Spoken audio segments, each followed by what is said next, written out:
Moments like this are once in a lifetime. An event as pure and joyful as anything you will find. It's over! A big game for Monet Davis. They've come so far for the chance to play on their field of dreams. And a backflip for the ages. Williamsport awaits. Another hit, her fourth. Ready to make memories. It's gone! That will last forever. This game is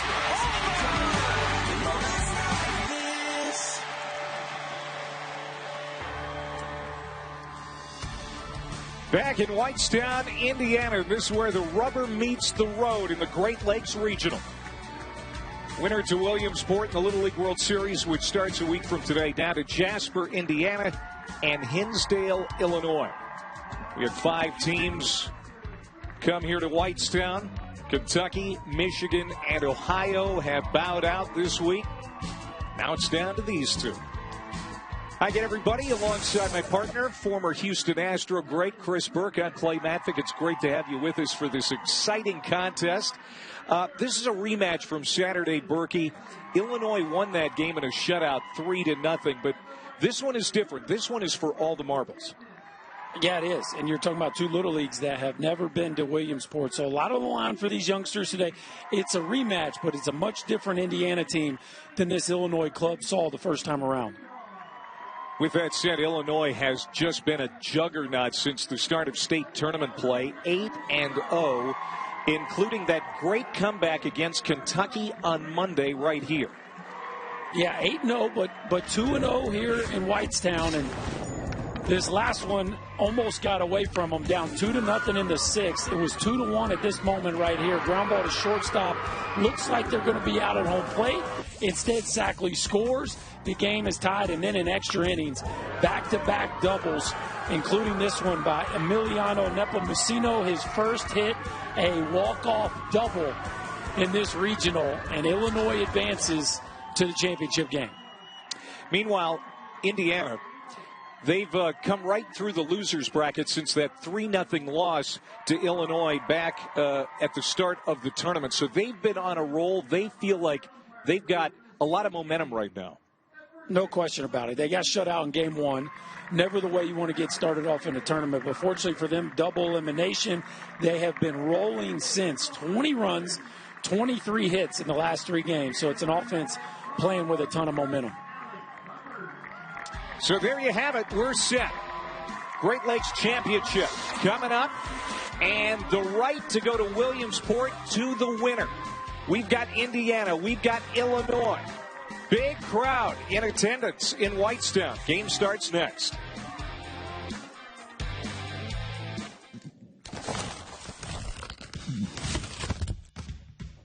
Winner goes to the Little League World Series, which starts in Williamsport 1 week from today. And we've got Jasper, Indiana, ready to lock horns for the second time in less than a week with Hinsdale, Illinois. Here's the map. As you can see, the entire United States broken down by region. Here in the Great Lakes, 5 states represented. Michigan, Ohio, and Kentucky are gone. Illinois and Indiana are left. This is the 5th game in 5 days for Jasper, Indiana, compared to the 3rd in 5 days for Hinsdale. We'll see, Berkey, if that's going to be any kind of a factor here tonight. Well, yeah, you got to believe it's going to play in a little bit, and I'm not even saying it necessarily is a disadvantage for Jasper. As we take a look here at their batting order, notice the 2 twins, Ashton and Keegan Patton, down at the bottom of that order, 2 very athletic dudes. But it's an Indiana offense, got off to a slow start, and I really think there's an advantage in them playing 5 games in 5 days because I think their hitters are comfortable, and they've really found their footing here in Whitestown. Interestingly enough, they're going to be facing Dylan Phelan on the mound. The pitcher who started against them back on Saturday, he's been the starter now for all 3 outings. for Team Illinois. Dylan Phelan, the left-hander, again getting the start for Hinsdale. The last time we saw him was against Kentucky a few days ago, and it wasn't his best outing. But usually aces, which Phelan is an ace, they don't stay down too long. So it would not surprise me if we see him come out looking razor sharp in this game. And if he doesn't make it the whole way, Clay, we could see him at shortstop, at catcher, in the outfield. One of the most athletic dudes we have seen in these regionals. Yeah, he might be the best left-handed shortstop in the entire country. So Dylan Phelan gets some words of encouragement from his Hinsdale infield, swiping away at the rubber, and ready to tow the thing as we're ready to go. Great Lakes Region Championship. Hinsdale, Illinois in red, Indiana. Kids from Jasper in white. And this is Grant Levin at the plate. And he looks at strike one. Grant Levin, his dad, Aaron, is one of the assistant coaches. He's on the bench tonight. This young man just turned 12. He's the youngest player on the team, and they put him right at the top of the order. And that is just a little high. So a ball and a strike here to the leadoff man for Jasper. First regional appearance for Jasper, Indiana. Inside. 2 balls and a strike. The home plate umpire is Alex Hufford.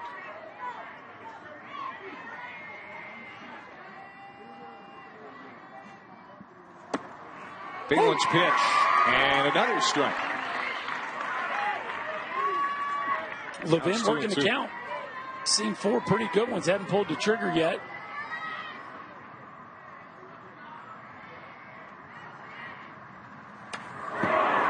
And that runs in, and it's called foul. Thought it might have hit knob of the bat, but it just got the bat. You see him pointing to the knob of the bat. These kids are so honest. I love it. College and pro baseball, those dudes would have been down to first base so fast you can't even blink. They'd already been down to first base. That's well wide, so now full count. And literally, they're just telling their manager, no, coach, it hit the knob. It did. Don't argue. It hit the knob.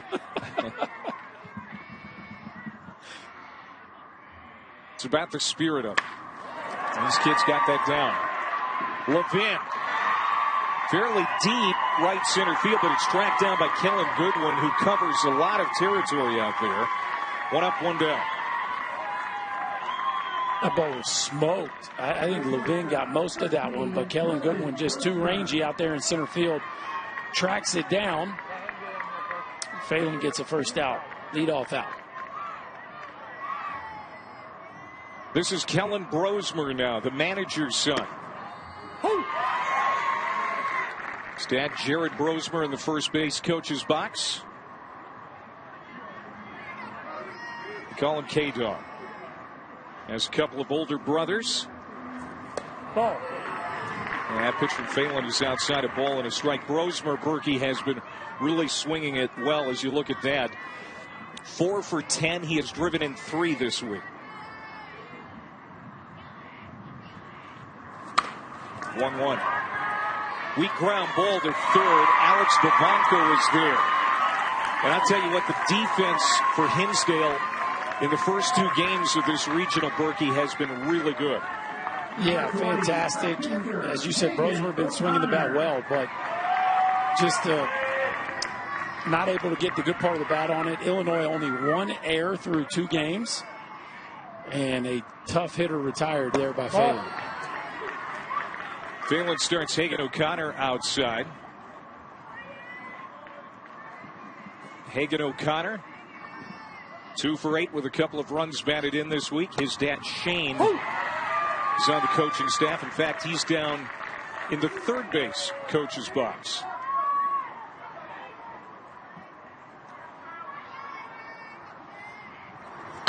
Ball and a strike to the Jasper pitcher. This one's popped up, foul ground, tough play. Jimmy McCree running back, but how about Fred Sackler? The second baseman getting to it with his back to the infield for the third out. Fred Sackler show us the range and communicating, calling people off, making the overs, the shoulder catch. 3 up, 3 down in the first. Great Lakes region, one of the smaller regions in the country. Just 5 teams. We're down to 2. It's a 6-inning game. Kids are mostly 12 years old on a ballpark 2/3 the size of a big league field, and everybody's going to play in a continuous batting order. And let's look at Illinois' batting order right now. We just saw Fred Sackley, the second baseman, make a great play to end the top of the first. He's going to lead it off, followed by Goodwin and Phelan right at the top. Now, this offense, Berkey, has not been exactly swinging it well, but they've been getting it done. Some very timely hits, especially against Kentucky on Monday. Absolutely. It was a batting order that steamrolled their way to this regional, but it has been tough sledding here, just hitting 178 as a team in Whitestown, but they don't ask how many. They don't ask how, they ask how many, and the reality is they are 2-0, and in the catbird seat here is the home team facing Hagan O'Connor, 12 years old, 5 feet tall, 100 pounds. Hagan O'Connor, 3 scoreless innings the first time they played against Illinois. So has to take the mound with some confidence, having had success against this Illinois club earlier in the week. This is his 3rd start as well. He's the winning pitcher against Ohio on Monday. He'll climb the hill again tonight, hoping to bring good results for Indiana. So Illinois up for the first time. Sackley ready to lead it off. He's 2 for 6 in the regional. And first pitch rides inside. He's got a couple of runs batted in. Sackley had a double and an RBI in that win over Indiana the other day.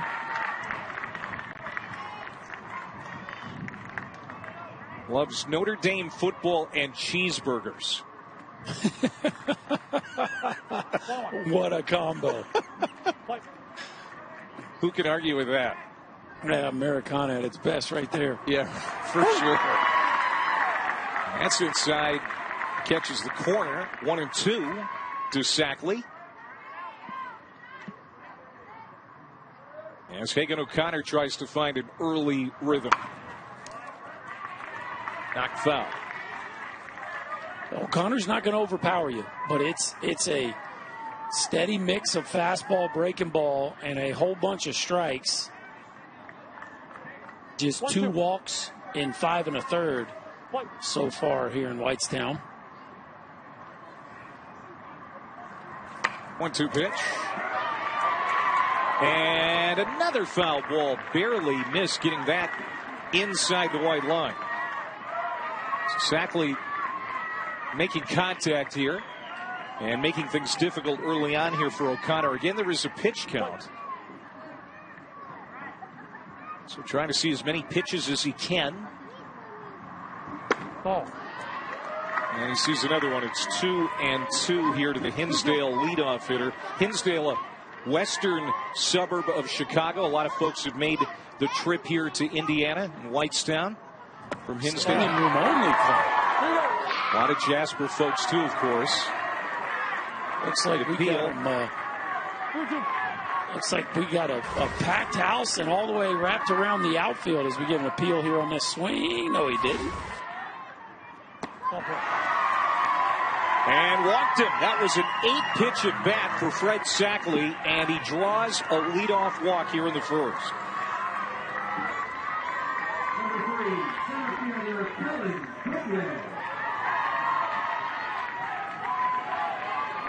And now that'll bring up Kellen Goodwin, the center fielder. Hitless so far in the regional, but he has a run batted in.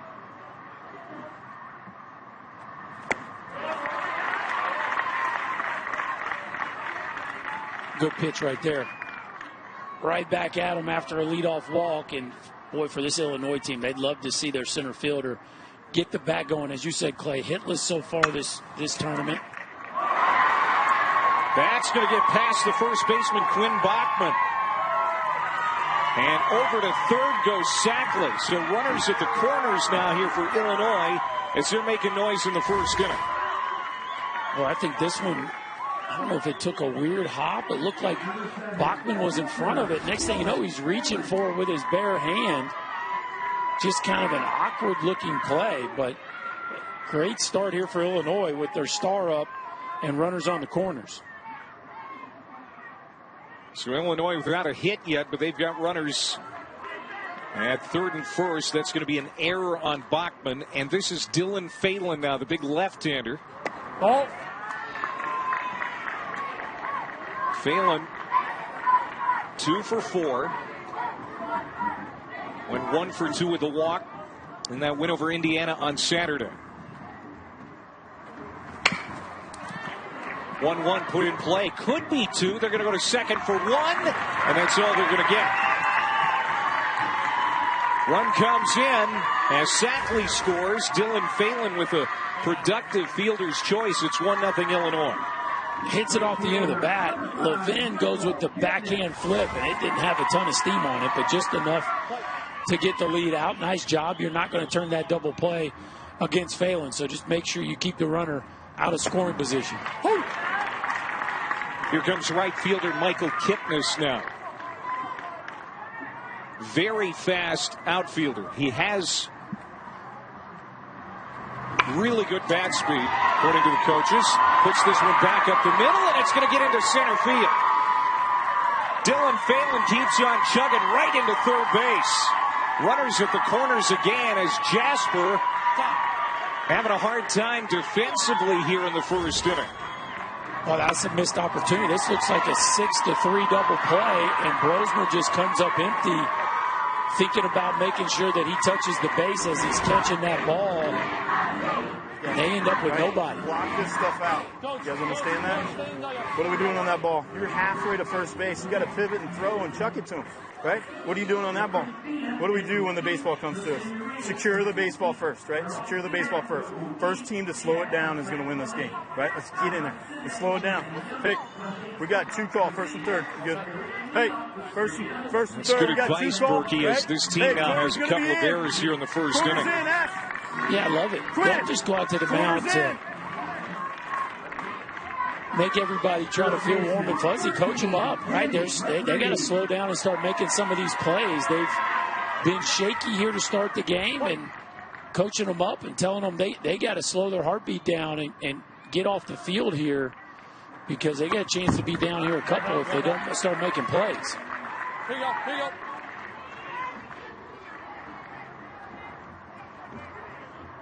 First baseman Jimmy McCree with a golden opportunity to tack on to the Illinois 1-0 lead. 5'5", 140. He has made some great plays at first base during this tournament. Strike on the inside corner, 0-2. And a run comes in. Dylan Phelan catching Jasper Knappen.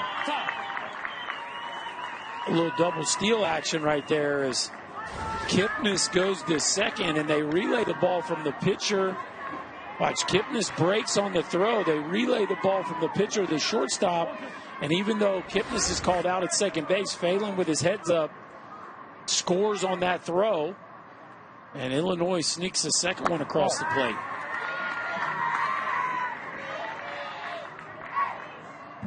So base is empty. 2 outs. 1-2 to McCree. Ball. And you know, having played this game, Berkey, for many years, but especially at this level, a good start can go a long way. Again, these games only last 6 innings. Yeah, especially when you have your ace on the ball.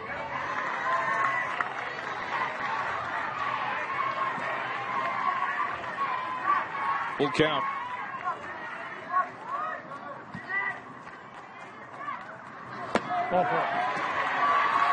Walked him just under the knees to McCree, so that is the second walk allowed by O'Connor.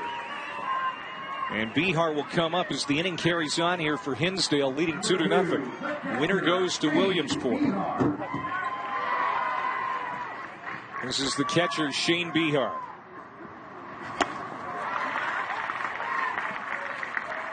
And it was Bihar that got the rally started in the 7th with the double to get it going. And then Nepomuceno brought him home just a few pitches later. chased it upstairs, 2 strikes.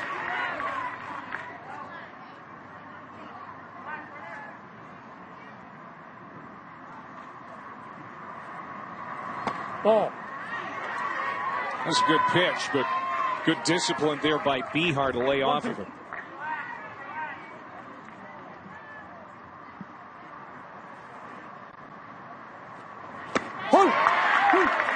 Called strike 3, so O'Connor's going to limit the damage to 2, but a couple of unearned runs in the bottom of the first inning, and Hinsdale, Illinois takes the early lead. The excitement of the World Series can be downloaded in the new Little League World Series app. Fans can view schedules, watch highlights, and plan their experience using the official Little League World Series app. Download tonight for Apple and Android devices. Alongside Chris Burke, Clay Matvick, watching this one from Whitestown, Indiana.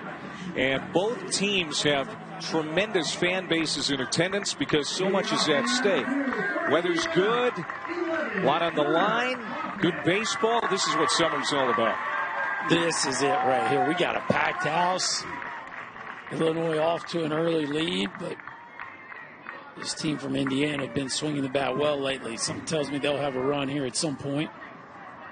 It'll be Turner Huffman, the extra hitter, to lead it off, followed by Werner and Bachman, 4, 5, and 6. Then these teams batting 12. In the continuous batting order, the powers that be at Little League went to this continuous batting order a couple of years ago, and I know the managers love it. Yeah, it takes a lot of the chess game out of it. Just here's our 12 and run them out there. Good breaking ball from Dylan Phelan. 1-2 to Huffman, who's had a good week at the plate. 4 for 7 with a run batted in. He's been one of their best hitters, not just here in Whitestown, but throughout the postseason. Off the end of the bat, and that's going to dribble foul.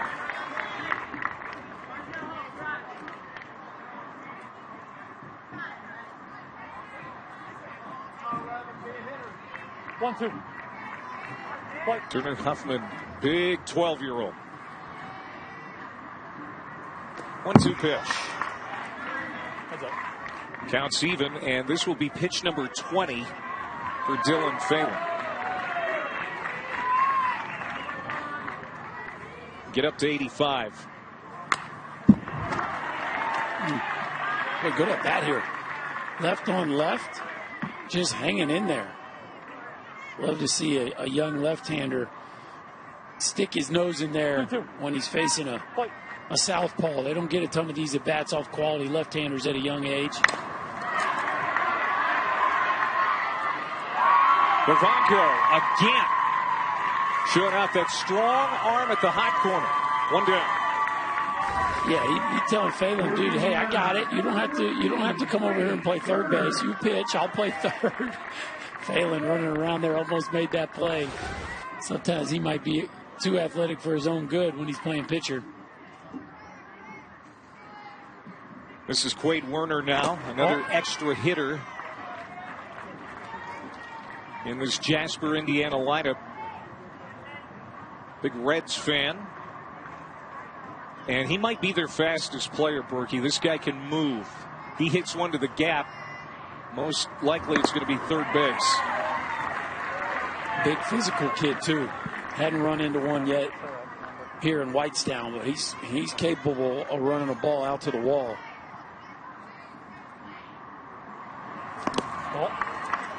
That's one thing, too, Berkey. We have not seen a lot of home runs in Whitestown this week from any of the teams. No, the ballpark has played big. 2-1 pitch. Popped up on the infield. Phelan is the one calling for it first as it drifts into foul ground and eventually out of play. The way it started out, it looked like everybody thought that there was a chance for a play, but it just kept spinning back. Yeah, the wind blowing in from center field, so that ball got up in the air and coasted into the seats behind home plate. 2-2 to Quade Werner. Tried a breaking ball, stayed outside. Full count. Pull here, pull here. Right hand side, right hand side.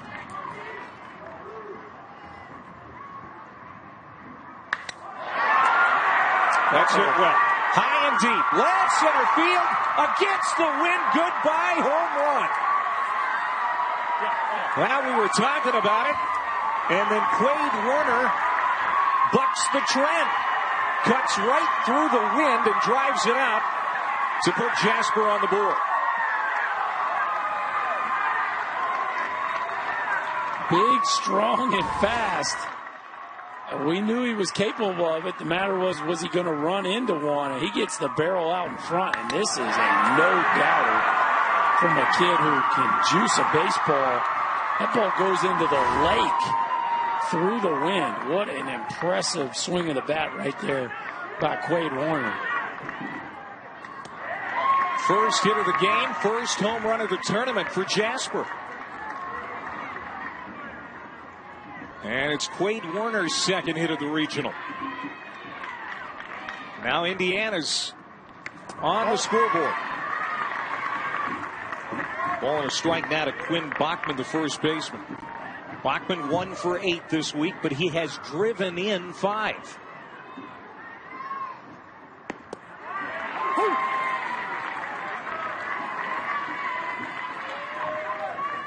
One, two.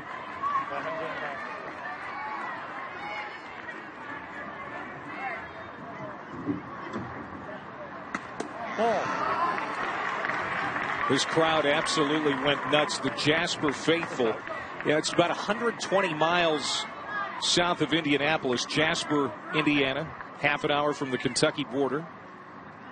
Big contingent went nuts when that home run flew out. But then Phelan comes back, gets a strikeout of Bachman for the second out. Yeah, just a solo home run, but you kind of felt like Jasper needed to respond with this trip through the order just because of the start that Phelan was able to get off to in the top and the start their offense was able to get off to in the home half.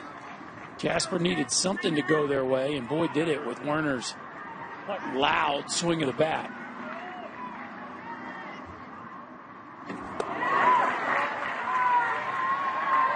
This is the first of the Patton twins. This is Ashton, the third baseman. Going to see Keegan a little bit later down the line. Ashton 2 for 6 with a run batted in. He plays third base.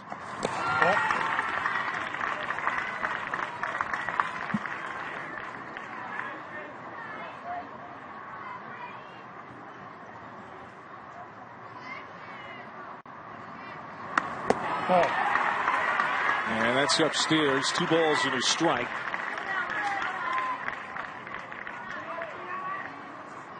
Two down, bases empty.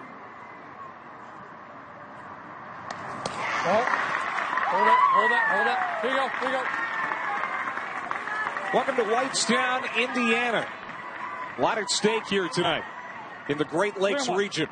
Winner to Williamsport and the Little League World Series, which starts 1 week from today. Alongside Chris Burke and Clay Matvick, it is 2-1 Illinois right now. 2 batters ago, Quade Warner of Jasper, Indiana, hit a solo home run to cut the Illinois lead in half. And right now, Ashton Patton at the plate, and he's got a full count.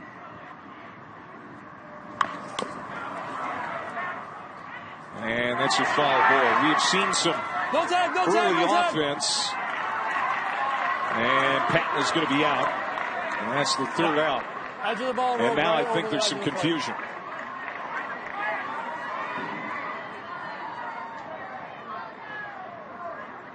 I think we're going to get a review, Chris Burke.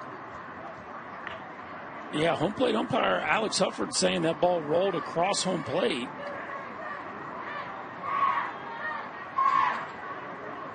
Looks like they're going to go in and take a look at it.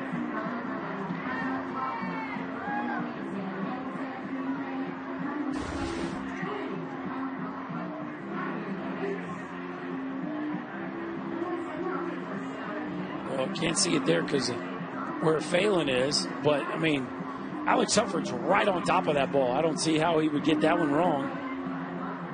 Oh, that is interesting, isn't it? Looked like from that look that it was in the batter's box almost. Yeah. But hard to tell from there. Again, he's right on top of it.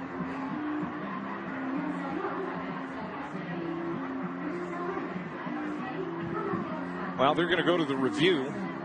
Managers have unlimited successful challenges, but once they have 2 unsuccessful challenges, they can no longer challenge. Let's take a look again. It's on the back inside part of the plate there. And it looks like it just falls onto the plate. So I guess the question there is if a ball's on the plate, I guess it's fair. Well, you saw Shane Behar react late. He assumed it was foul as well, and he picked it up and then tagged Patton with his glove hand, which was empty at the time. Watch this again. Yeah, he did. He tags him without the ball.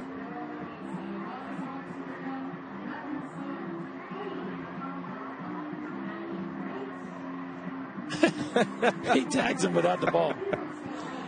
Now they're able to get the out. And the home plate is fair territory. So if the ball is on home plate, it's fair.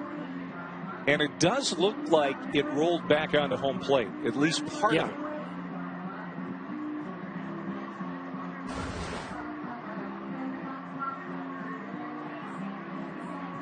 Here's one more look.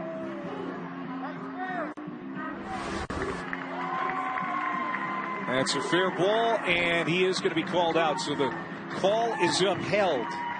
And that's the 3rd out of the inning. But Jasper, Indiana gets a solo home run from Quade Werner. And it's 2-1 Illinois. For those of you on ESPNU, join us on ESPN for the rest of this contest. The championship of the Great Lakes region.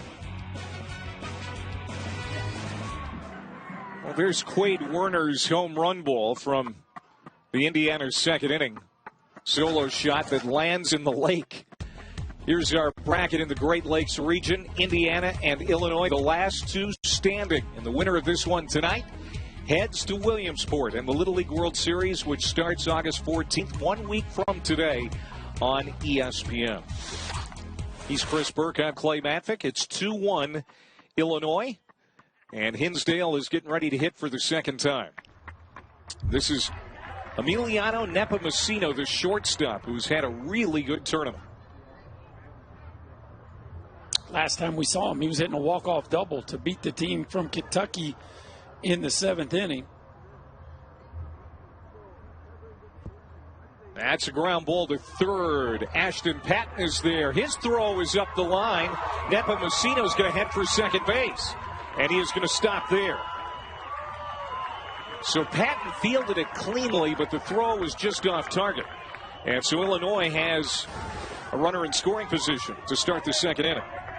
Boy, this is not the start you want after giving up 2 in the first. You get a routine ground ball. That throw goes wide. And a runner in scoring position on an E5. And Illinois poised to tack on another one.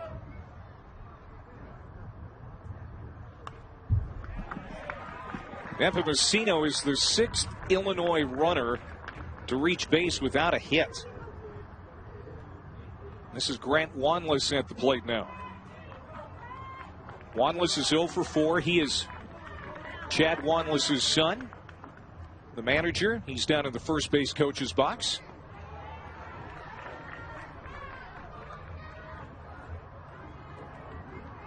There's Chad, 53-year-old business owner.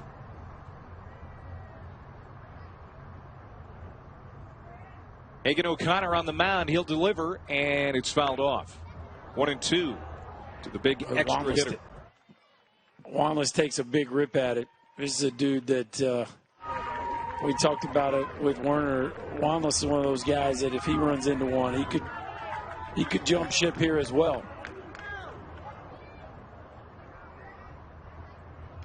1-2 pitch. Popped up. Infield. Looking at it, and it's going to drop in front of the center fielder, Rowan Heichelbeck.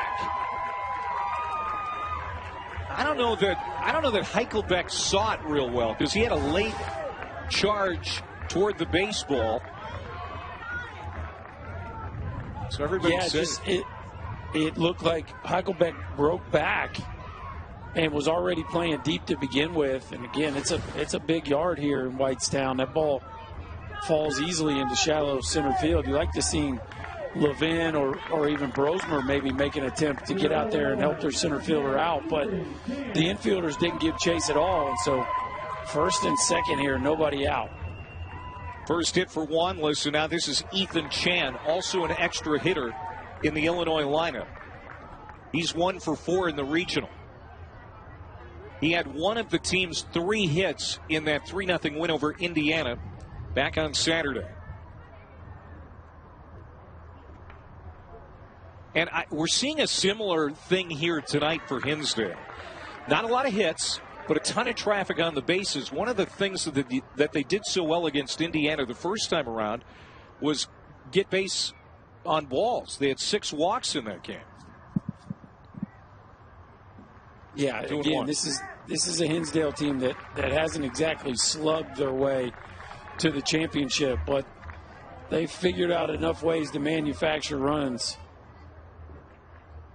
Nepomacino at second, Wanless at first, and it's cut on and fouled back by Chan. 2-2. And the truth is, it's really been about their run prevention, right, Clay? I mean, talking about 2 runs allowed in 2 ball games.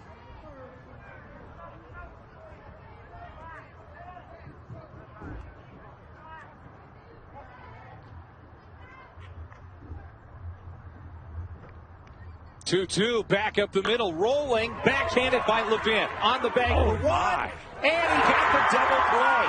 Grant Levin gets 2 big outs. Over to third goes Nepomacino, but now this changes the feel of the inning. Yes, it does. This one looks like it's going to be an RBI base hit. Levin goes to his knees, touches the bag, and finishes the play off himself. What a play. And now a chance to get off the field without any damage. Alex Vivanco at the plate.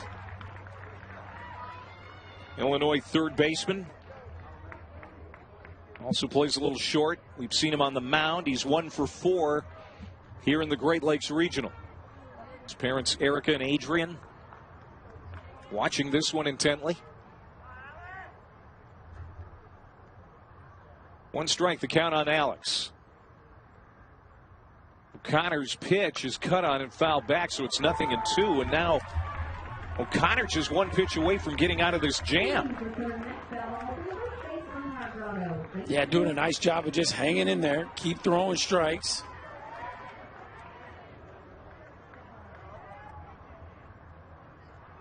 Ooh, that just missed. Dedrick did a nice job framing it, but doesn't get the benefit of the doubt from Alex Huffer. Well, it's a good pitch right here. Fastball just painted underneath the hands of Vivanco. Doesn't go O'Connor's way. Back up the middle. That will get into center field for a base hit. Coming in to score is Nepomacino, and it's an RBI for Alex Vivanco, and Illinois goes back in front by 2. It's now 3-1. How about it? Vivanco take advantage of an opportunity. The call goes his way the pitch before. Then he gets a hanging breaking ball and just smokes it back up the middle. And Emiliano Nepomacino comes home to score, and Illinois back up 2 now.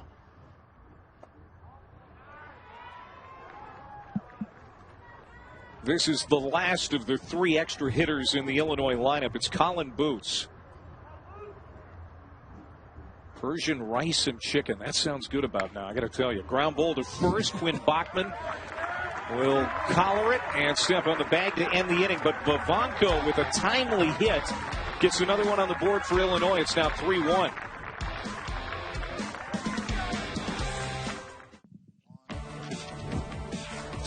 Illinois in the Great Lakes title game. All 3 Illinois runs, though, have been unearned, Chris. Yeah, Phelan gets him on the board here early with a fielder's choice after Sackley had reached via the wall. Then they steal one here with a little double steal action. They sacrifice the out at second base, and Phelan scores, that puts them up 2-0. Then the bomb off the bat by Werner, a ball that ends up in the lake over the left center field fence to cut the lead in half. But then the 2-out base hit by Pavanko stretches the lead back to 2. And that's where we find ourselves now, 3-1 Illinois here early on. Winner will be in the Little League World Series, which starts 1 week from today in Williamsport. Rowan Heichelbeck, Michael Braun, and Keegan Patton will hit for Jasper here in the 3rd inning as Indiana tries to claw back down 2 now. Indiana's state champs for the first time. They won it about 12 miles from where they are tonight in Whitestown. They won it in Lebanon, Indiana. The 0-1 pitch here to Heichelbeck. And just missing there, Dylan Phelan, who's been the starter for all 3 games of this regional for Hinsdale, Illinois. 1-1. That's sprayed foul. Heichelbeck has been productive driving in runs. He's got 3 RBIs. 2 for 8 at the plate this week.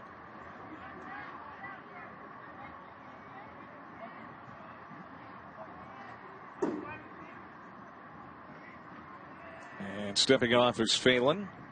Heichelbeck also plays football and basketball. This is a kid after your own heart, Bert. Yeah, he plays them all. Such a great part of this stage of your life. Compete in different environments. If you choose, right? There's no rule that says you got to do them all, but if you love to, go for it. You never know what you could learn about the sport you might end up trying to specialize in by playing the other ones. Is it harder to play multiple sports now, especially all 3 or 4?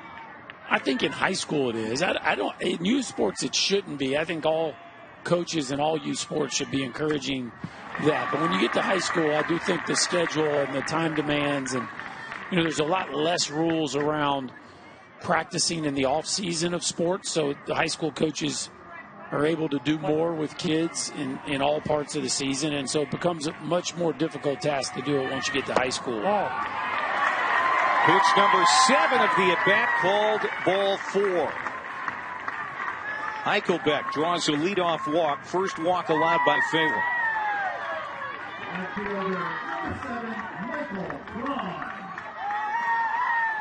And that'll bring up Michael Braun, left fielder.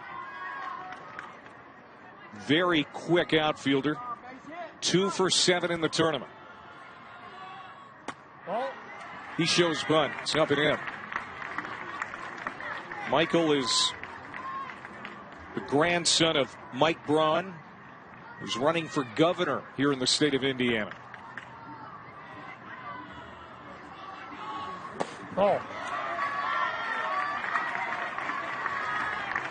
And the command's starting to get away from Mr. Phelan here. A leadoff walk and now a 2-0 count. And I would expect Jasper to play this one very patiently.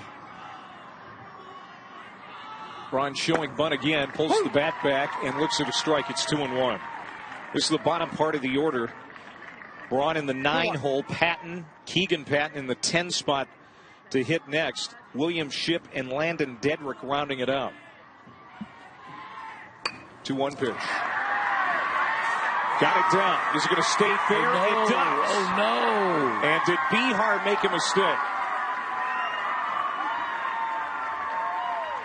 Should he have let that go? Absolutely.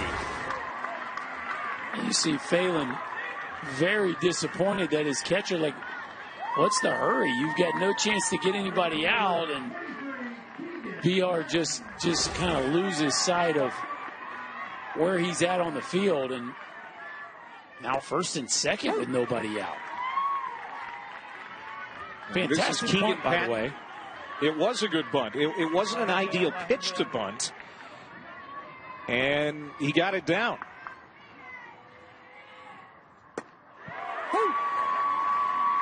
Strike 2 to Keegan Patton. His brother, Batted in the 7 hole. These twins, adopted in 2015 by their family from Uganda. They have become terrific athletes, terrific baseball players. That's off the backstop.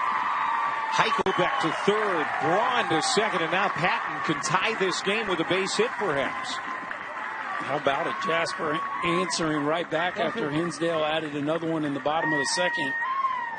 Jasper now moving the tying run into scoring position.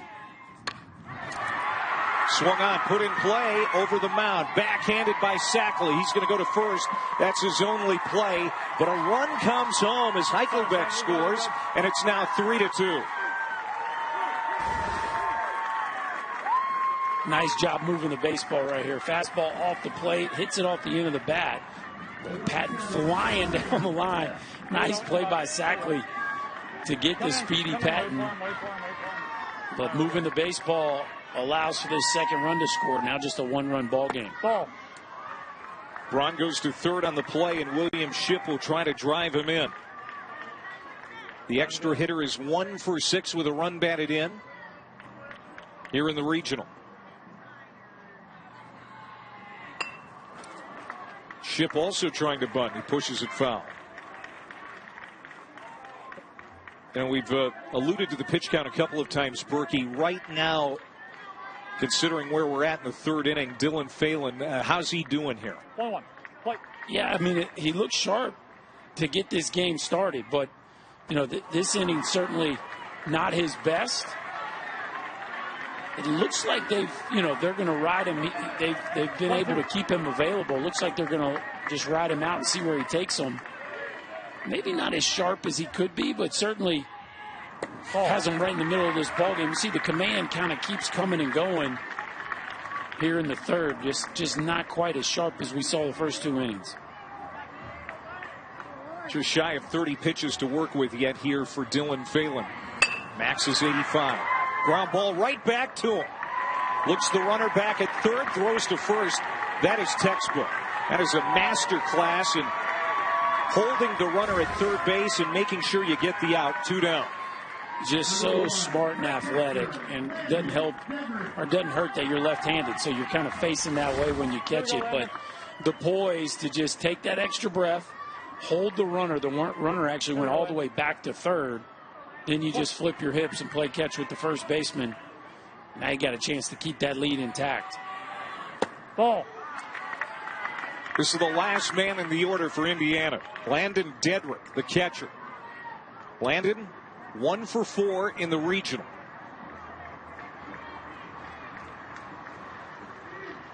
Another multi-sport athlete. Ball and a strike.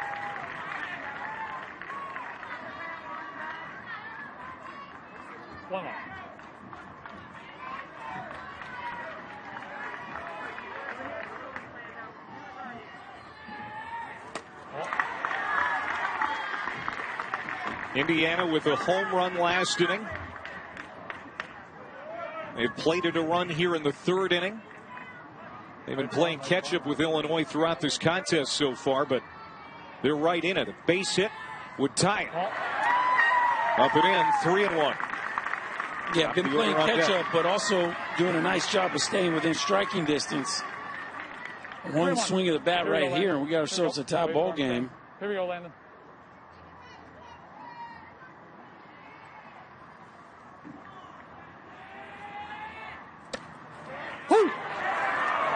Full count.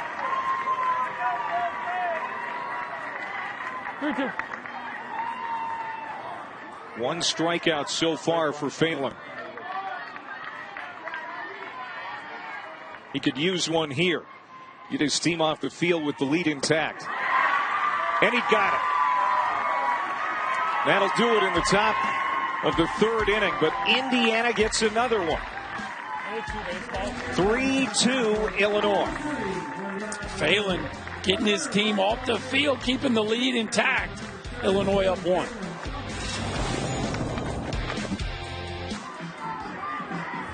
Fourth regional appearance in the last 8 years from kids from Hinsdale, Illinois, Chicago suburb. And it's 6-0 at the state. never won a Little League World Series title. They've been runners-up a few times. You got to go way back to the 60s for the last time they were competing for a Little League World Series title. Popped up. Dane Graham is going to be a quick out. And Hagan O'Connor will take it himself.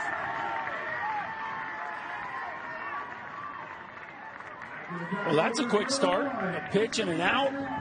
Friendly pop-up back to the mound. One way to get your pitch count numbers back in line. Back to the top of the Illinois lineup. This is Sackler. He'll swing at the first pitch. And that's going to be a tough play. Keegan Patton can't get there. Laid out for it. Going for third is Sackley, and he'll get in there standing up. Keegan Patton decided to dive for the baseball and didn't get it and allowed Sackley to get all the way to third. Wow, when this left the bat, I thought 2 pitches, 2 outs. Next thing you know, it falls into right field, and Sackley can just fly. And he's taken about 5 strides in between bases, and he gets to third base in the blink of an eye. Just like that, Hinsdale set up to score again. And now they're coming out to check on Keegan, one of the Patton twins, just to make sure he's all right. Great effort out there. And he's kind of trying to catch himself and make sure that he can continue. It looks like he wants to stay in the ballgame.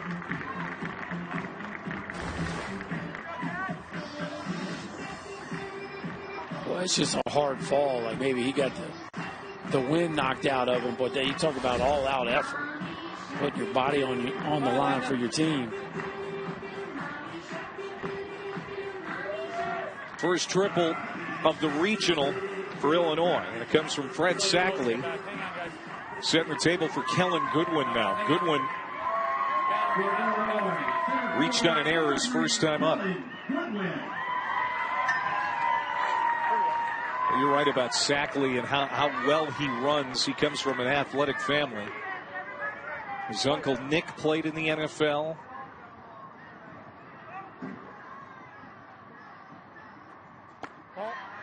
I mean, when he made up his mind, he was not going to be stopped. No, he was gone.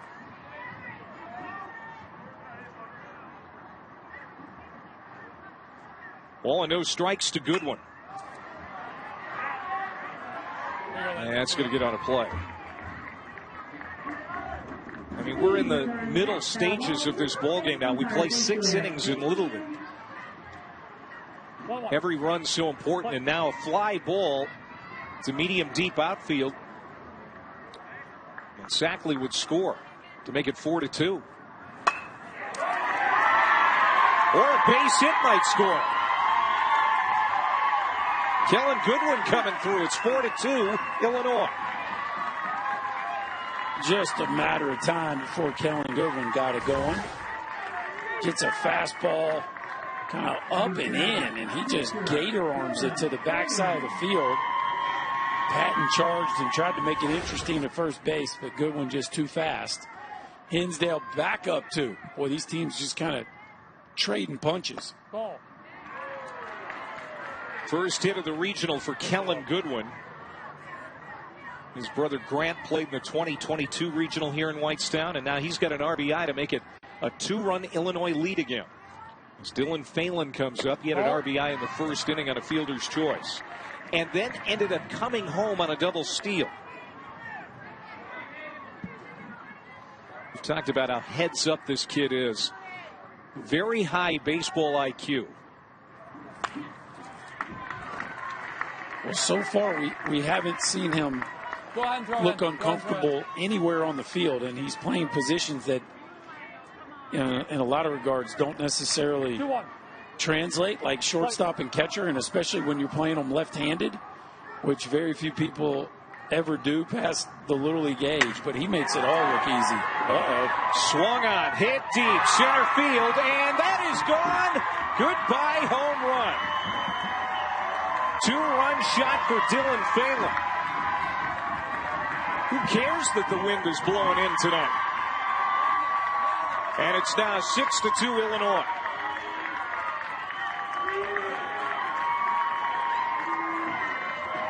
What can he do? We've seen him do it all today. It's on the mound. Got a little Barry Bonds hitch. Little hitch to get that swing started. And this is just a laser out to the right center field gap. Hinsdale starting to create some big-time separation here.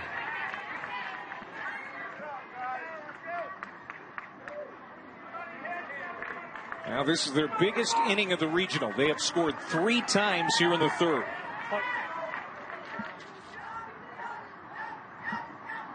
Kipnis reached on an error back in the first inning.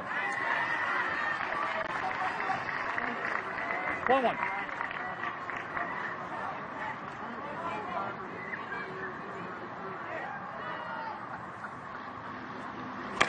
Foul! That's fouled off the foot of Kipnis. Hagan O'Connor now on mid-50s in pitch count. Trying to limit damage here in the third inning. He's given up runs every inning here tonight. 1-2. Ground ball. Nice play by Grosmer. His throw in time. Kellen Grosmer. Backhand. And then comes up throwing across the diamond for the second out. What a big-time play. Backhand, put your foot in the ground and rip it off your backside to get the runner by a half a step. That was a world-class shortstop play right there by Kellen Grosmer. Grab that for me. Hold it. We have seen a ton of great shortstop plays this week in the Great Lakes Regional. We really have just good defense all around in so many different regards, but specifically from the shortstops. Popped up off the bat of Jimmy McCree, and that's going to land for a base hit in front of Patton and beyond Grant Levin, the second baseman, who was charging out there to try and get it. So a 2-out base knock for McCree.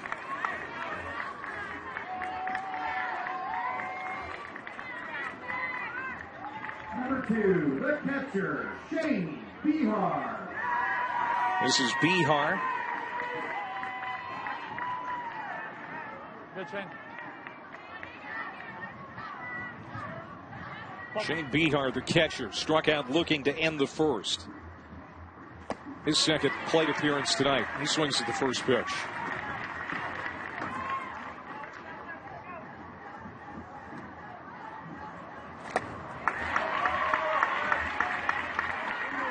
That's a couple of great balls there by O'Connor. Yep. The 0-2. We asked these guys from Illinois, Berkey, about their allegiance, whether they were Cubs fans or White Sox fans. Not a one of them said they were a White Sox fan. Hard to get a public confirmation of that right now. Ball. Maybe other years they would have said so, but not this year. Yes. Right now they're all in hiding. Did get a win yesterday, though. 1-2. Play. 1-2 pitch coming up for Bihar. 3-run third inning for Illinois. In on the hands. And this one is also going to get out of play. What a great baseball town Chicago is. And Hinsdale, really big baseball enclave. Tell that by all the people that came down on the party bus. Fly ball to short left field, and the shortstop Brosmer goes back. A couple of good plays for Brosmer in the inning. But a 3-run inning for Hinsdale. The big blow, a 2-run shot by Dylan Phelan. The left-hander, the sweet swinging left-hander, Dylan Phelan, all fired up. Illinois off to a quick start in this one.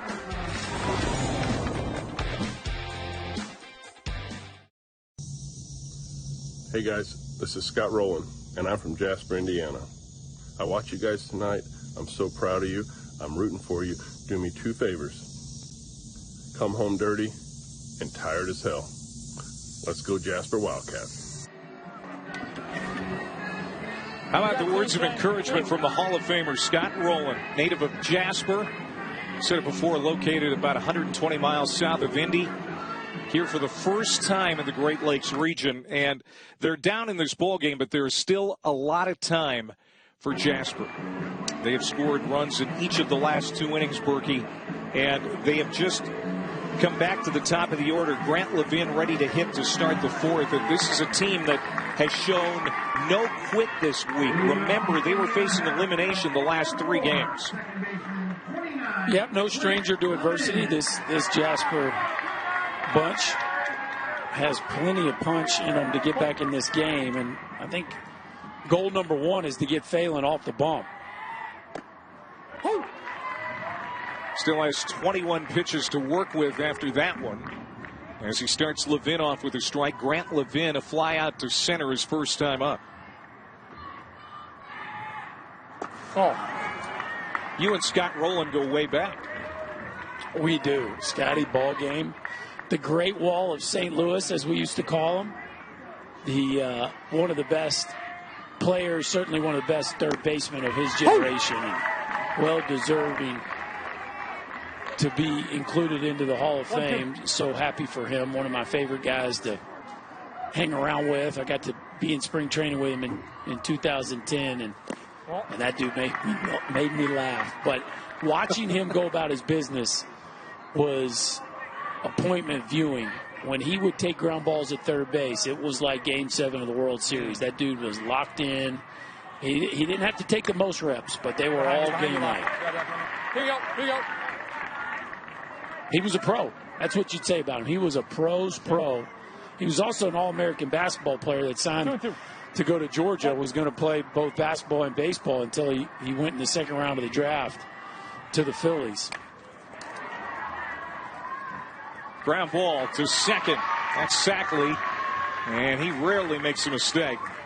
So Levin is out after a fairly long at bat. And there's one down here in the Indiana 4th inning. That pitch count is starting to climb, though. The next will be his 70th, so 85 is the pitches are numbered here. Yeah. Backdoor breaking ball to Brosmer. 1 strike to him. He grounded out to third back in the first. 4 hits in the regional for Brosmer.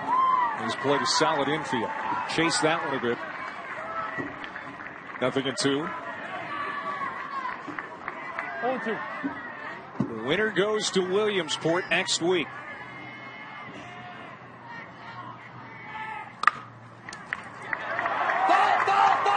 Knocked down, but that's going to be a fair ball. No, foul ball. Foul ball called by the home plate umpire, Alex Hufford. That was hit sharply by Brosmer. Oh, wow, that was close. Yeah, it's the right call there.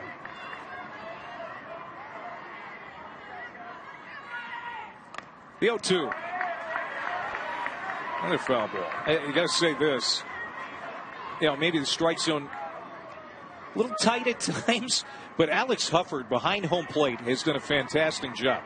These are veteran umpires, but they're all volunteers when it comes to Little League. They're not getting paid to do this. Yeah, he was all over the call at home plate on the fair foul tip.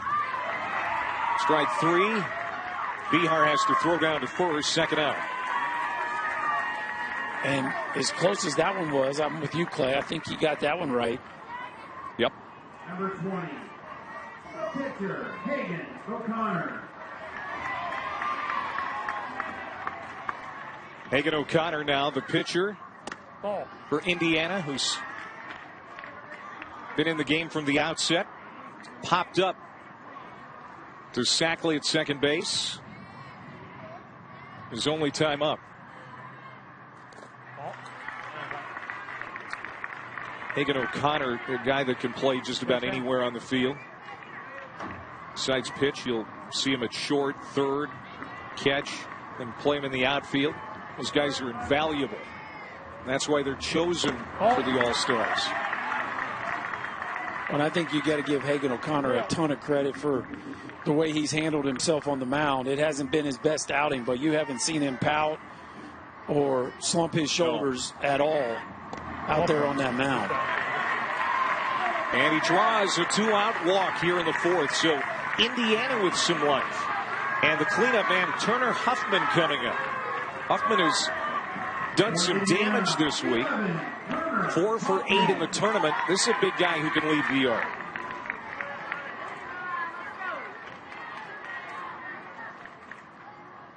Oh. Rides inside. 1 ball, no strikes. And there goes that pitch count now. The next pitch will be his 80th.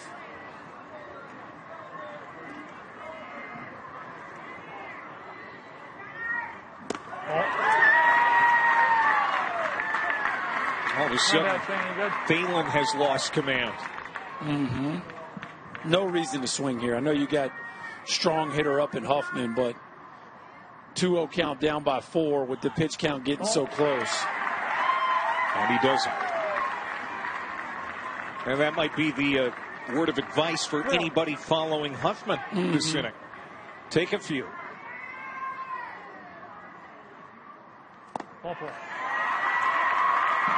Back-to-back walks. And Werner, who hit one in the lake his last time up, is ready to bat next. Do you make the move right here?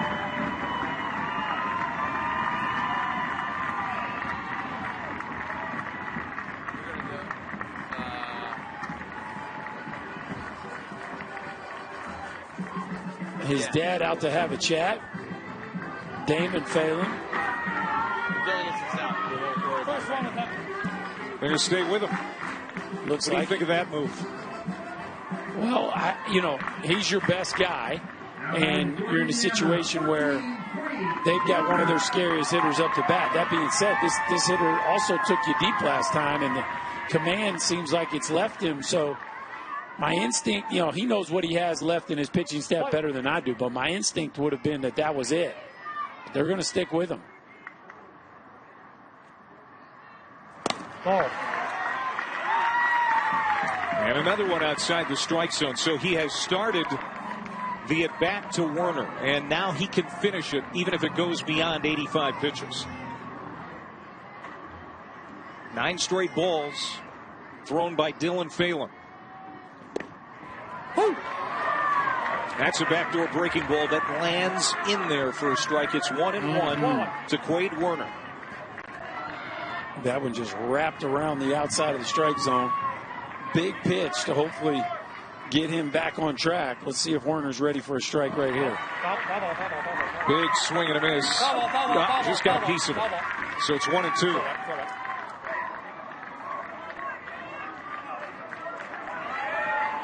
And this will be Phelan's last hitter.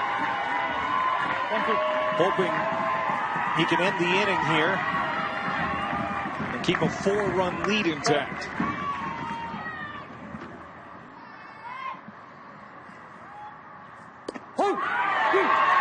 Another breaking ball in there for strike 3. No harm, no foul. Dylan Phelan with his 86th pitch of the night gets a big strikeout. Well, Quade Werner took him deep on a heater last time. This time he gets the slow breaking ball, and that gets Phelan off the field.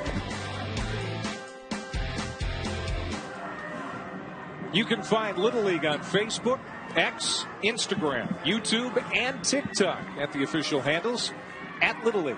And don't forget to use hashtag LLWS.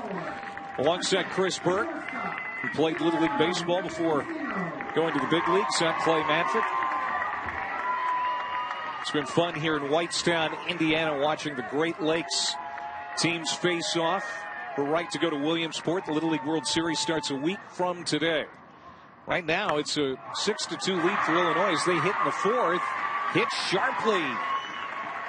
And Emiliano Nepomuceno hits it right to Levin, and that's always trouble. Boy, Nepomuceno just hits it right on the screws. The problem is he's centered up Levin right in his numbers, and that is what you call a quick out. Megan O'Connor. He's had a couple of quick outs here tonight, but he's given up runs in every inning. 2 in the first, 1 in the second, and 3 in the third, including a 2-run homer by Dylan Phelan. The one pitch is wrapped foul by Grant Wanless, who has a single tonight. The defense at times has been really good for Jasper, but early on in this game, before they settled in, it kind of let them down. They had 3 early errors that have proven to be costly. Definitely had some chances to make plays that they didn't. And so many times in these championship games, the free bases come back to haunt you.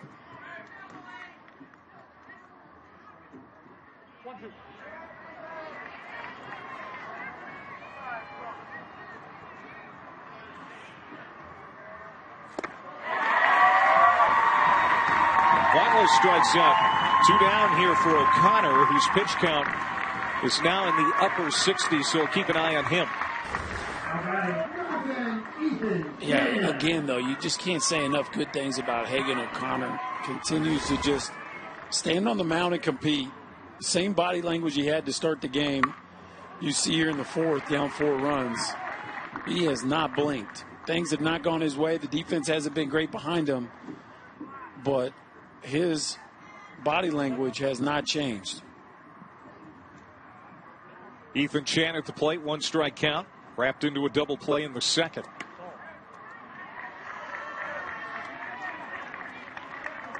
Last team from Illinois to go to the Little League World Series, Lamont, back in 2006. Line down the line, but foul. Ethan Chan making a bid for extra bases with 2 outs.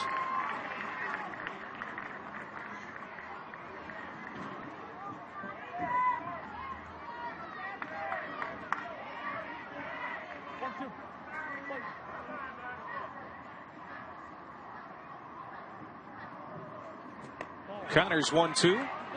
It's down and in. They're going to appeal. First base umpire Dwight Stevens says no, he didn't. 2-2.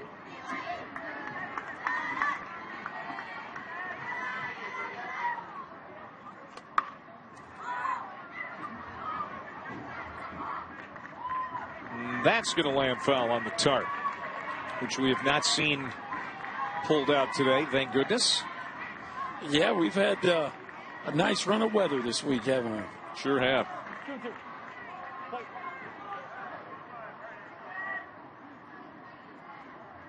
2 balls, 2 strikes. And now full count. Can't help but think here that this being the 3rd game for Illinois and the 5th for Indiana, that maybe that is a factor. Some fatigue, perhaps, for Jasper. Yeah, maybe.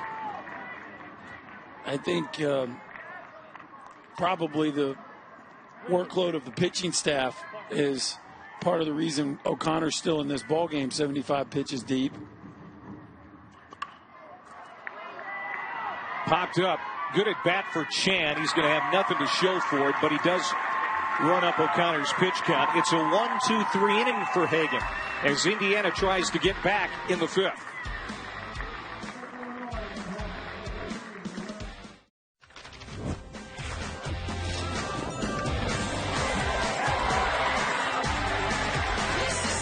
Illinois walks it off in the 7th.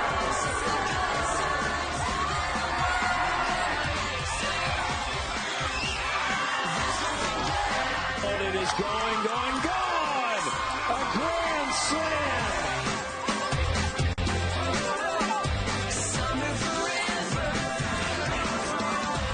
It's been a great regional here in Whitestown, and also the Midwest region is being played out here. You and I are going to see Iowa and South Dakota tomorrow, Berkey, at 1 o'clock Eastern on ESPN2 for the right to play Webb City, Missouri in the championship game Friday afternoon on ESPN. Always fun to do both of these regionals at the same time at this glorious facility in Whitestown, which is only a few years old. Yes, and that Iowa-South Dakota game will be fascinating because that's 2 teams that can really hit. Phelan goes to short. Nepomocino goes to second base. And now Fred Sackley is on the mound. He has thrown 4 1/3 innings this week. Only a couple of hits allowed and just 1 run.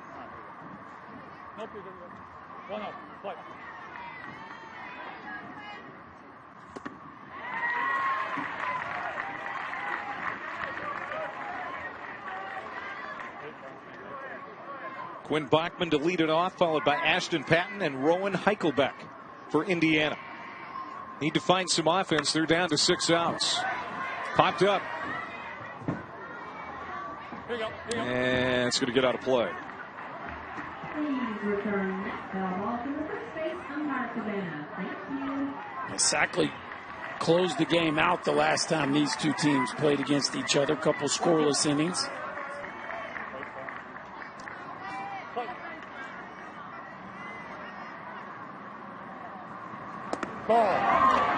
Big breaking ball, and boy, Sackley can't believe it. He thought that was a strike for sure. This is like an ephus. Look at that breaking ball.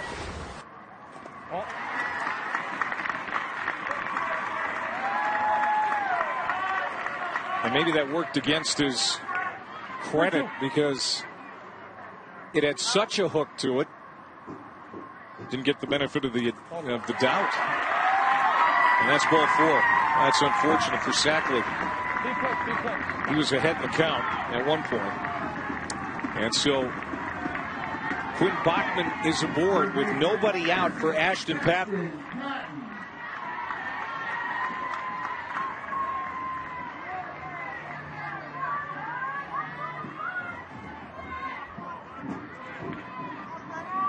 Patton had that funky call to end the second inning. He thought it was foul. The catcher thought it was foul. The only one who didn't was the umpire. And he was thrown out. That's going to land in there. They try to get the first and second, and they do. Goodwin throws to Phelan, and Bachman is forced out. We'll see if there's a review. Good try. Good try.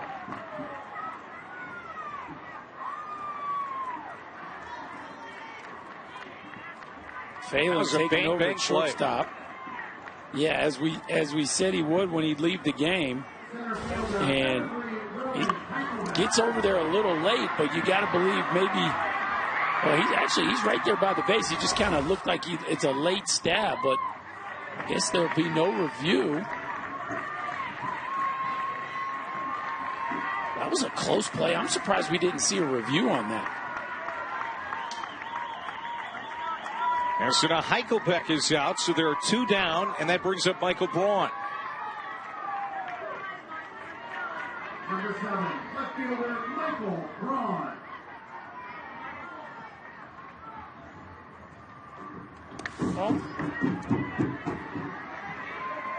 Braun had a bunt single. He's 1 for 1.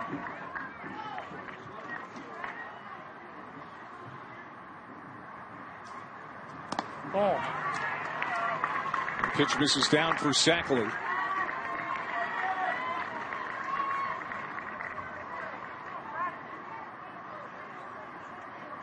Brett Sackley on in relief for Illinois, leading by 4. Shane, hold that. Hold that. Here's that play at second one more time. Didn't beat him by much, but they got the throw there in time. Oh man, he just pulls up and doesn't slide. His slowdown in the last couple steps is what cost it. I think they got that call right. Yeah. But if he just goes fast into the base with a nice pop-up slide, he's safe easily right there. And it's first and second and nobody out. Ball 4. 2 on, 2 outs. And Keegan Patton will come up. He drove in a run his last time up. Indiana needs a bunch right now. Right fielder 43, Keegan Patton. Down 4 here in the 5th inning. Of a 6-inning game. At least a couple of them. Ground ball, and Phelan makes it look easy. Left-handed. Doesn't matter. Indiana strands 2 in the 5th. And Illinois creeping closer to a trip to Williamsport. Middle of the 5th inning here in the Great Lakes Final, and this is our game track. Illinois leading 6-2. Indiana has 3 hits, 1 a solo home run from Quade Werner. But really the big story of this one, Illinois starting pitcher Dylan Phelan, who went 4 innings and has also hit a 2-run homer of his own.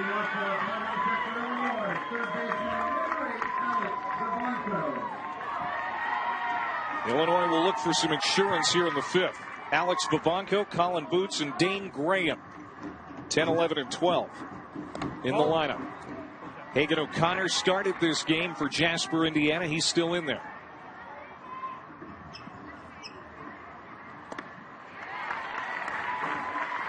Stay closer. Brandon, let him get set up here.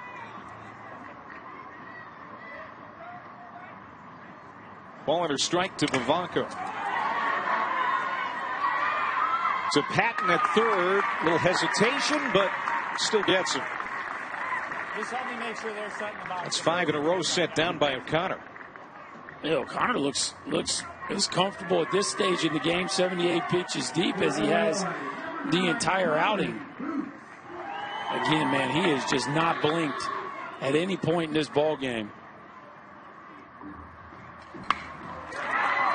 Colin Boots swings at the first pitch. What a play by Levin. Comes up, thrown, and got it. Colin Boots is robbed of a base hit. Wow. And that is the second web gem we have seen by Levin in this game. He had the double play earlier. This one's full extension. Another play from his knees, and Levin has shown us a highlight reel play to his right and his left. Just turned 12, the youngest player on the Jasper roster, and he played that like a savvy vet.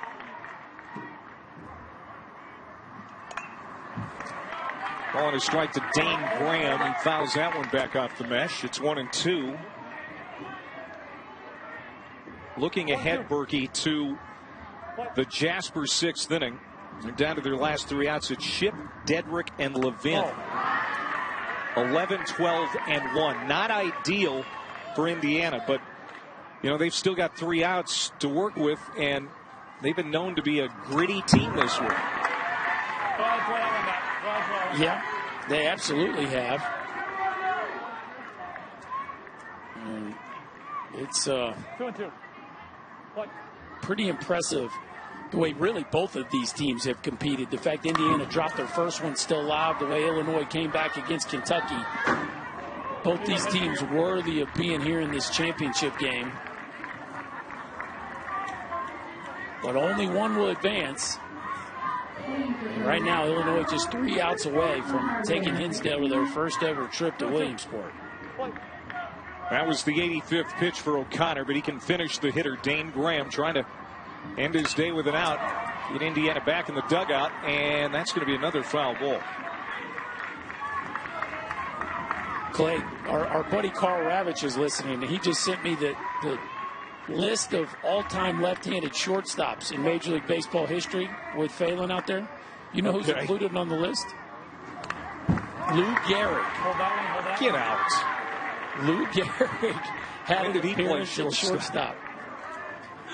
Pretty unbelievable. Lou Gehrig in, let's see, what year was it?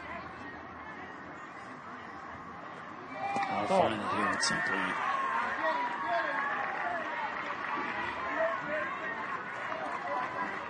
Long at bat here for Dane Graham. This is going to be at least a 10-pitch at bat. As Hagan O'Connor down to the last hitter he'll face in this ballgame. Again, the 3-2 got him on strikes. So it's a 1-2-3 inning for O'Connor. Last chance for Jasper, Indiana. Can they get 4 to tie?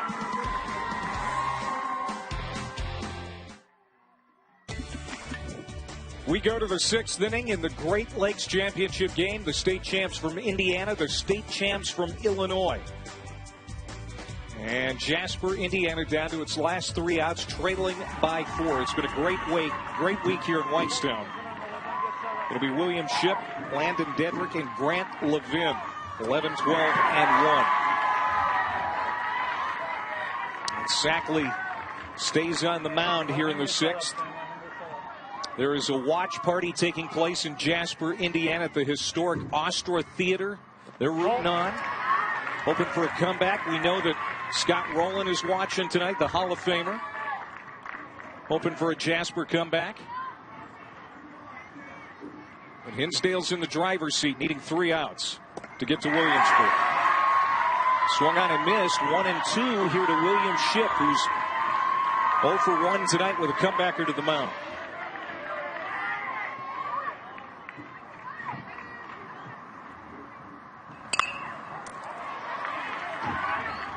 Well, whether they are able to mount a comeback here in the 6th or not, it has been a magical summer for the boys from Jasper, gone farther than any team from that little league has ever gone.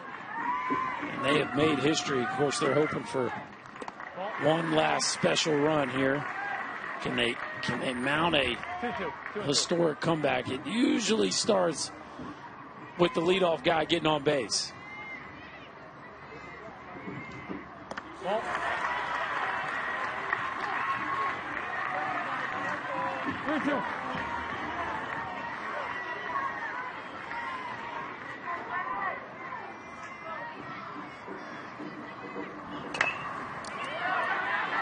Ground ball.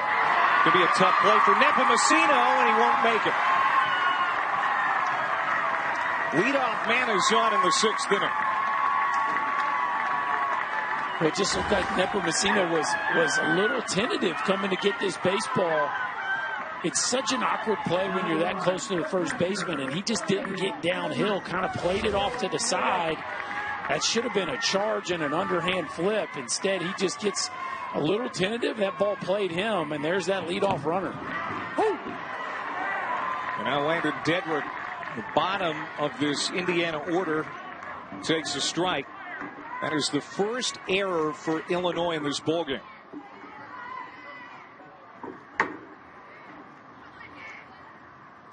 Ball. Boy, if Dedrick can get aboard and have 2 on, nobody out, setting the table for the best hitters in this lineup. Jasper's going to have a puncher's chance. And hit it. 2 on, nobody out, and here comes Grant Levin.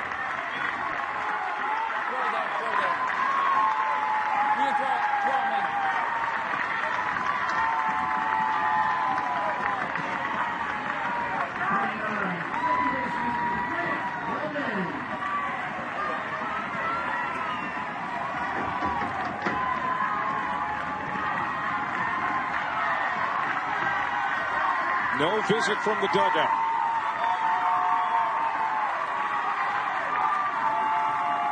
Grant Levin 0 for 2 with a flyout. There's the strike. There you go. That'll settle things down just a little bit. Always interesting trying to get those last 3 outs. Ball.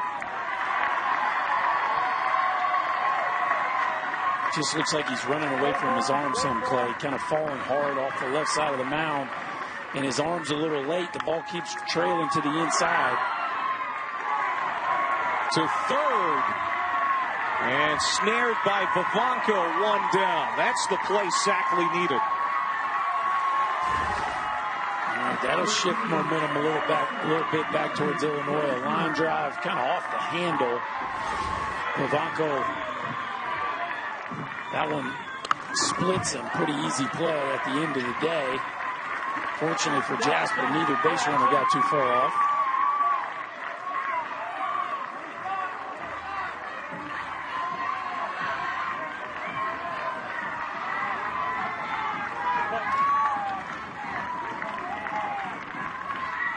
Kellen Brosmer at the plate. Pulled foul, 2 strikes.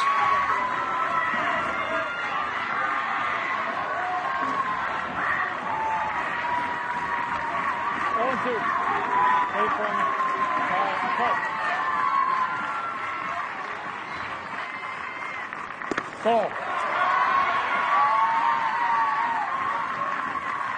Hinsdale, Illinois. Wait for him. Trying to make a trip to the Little League World Series next week. Back up the middle. That's going to get through. Base hit.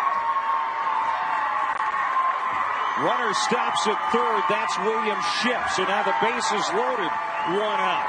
And Hagan O'Connor will come up with a chance to tie the game with 1 swing. How about this? Bring the tying run to the plate.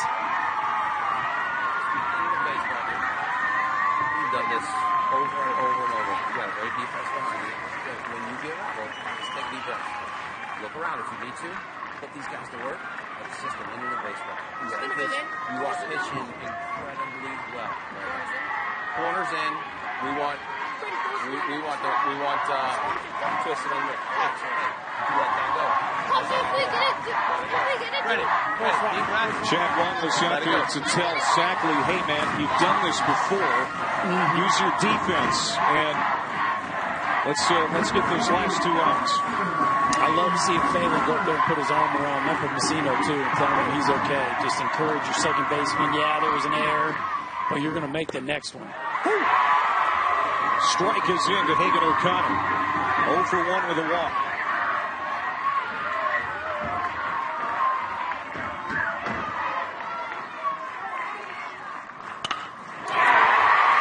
Hit back up the middle, a base hit. 1 run will score. And that's all they'll get. It's 6-3.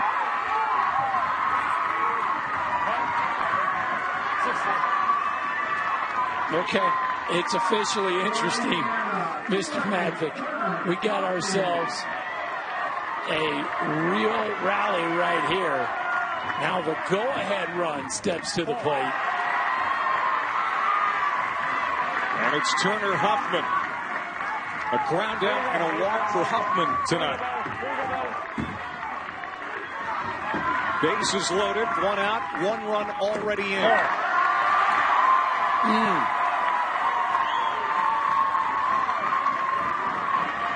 Something about those last 3 outs.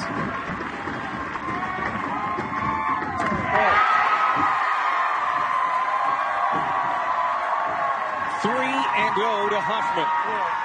And Quade Warner on deck. He has already homered tonight.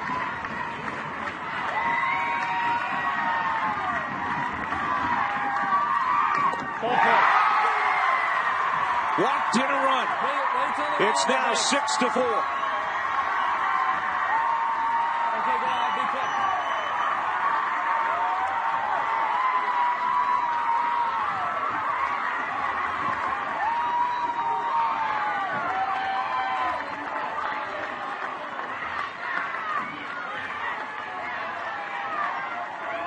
Making a change? Nope, they're going to stick with Sackley. And even though the players went to the mound to have a chat, the coaching staff is letting us know Sackley's the guy here that they trust to close this game out, even though things are on pretty shaky ground right now. Warner hit a ball about 250 feet his first time up back in the 2nd inning.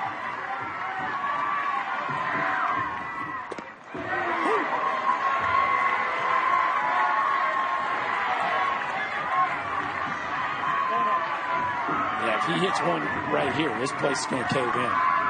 Fans from Jasper making a ton of noise. Another base hit. That'll score a run.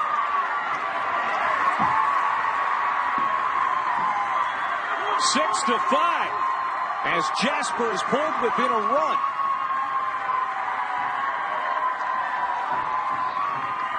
And it's been 3 straight bullets right back up the middle. I mean, those hits are almost identical.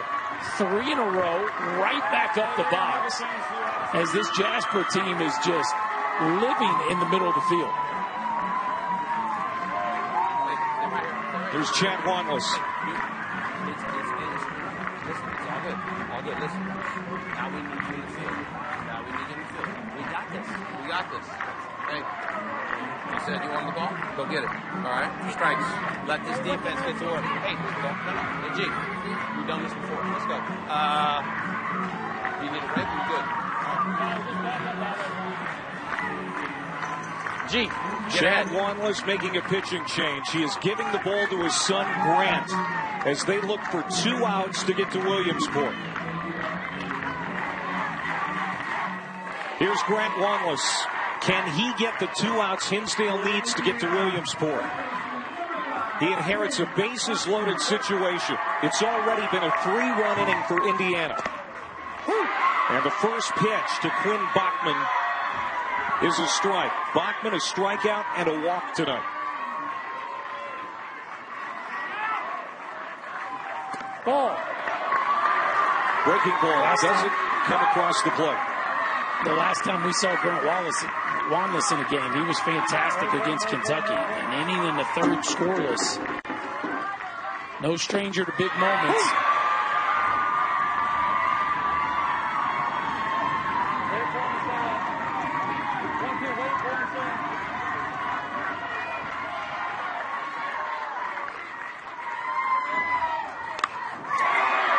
Bachman puts it in play. They're going to come home. Vabanko gets the force. Great play by Alex Vabanko. And there are 2 down. Okay.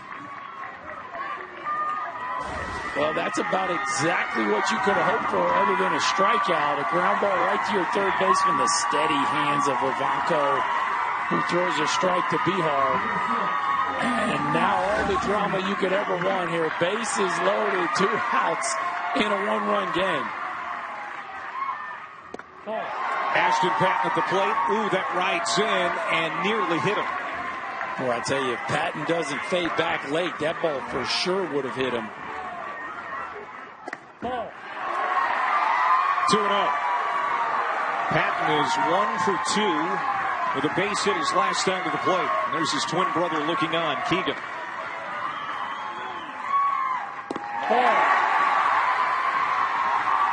Boy, Wanless thought that was a strike. No place to put him. It's 3-0. Well, I don't Walk ties the game. That's a good pitch right there.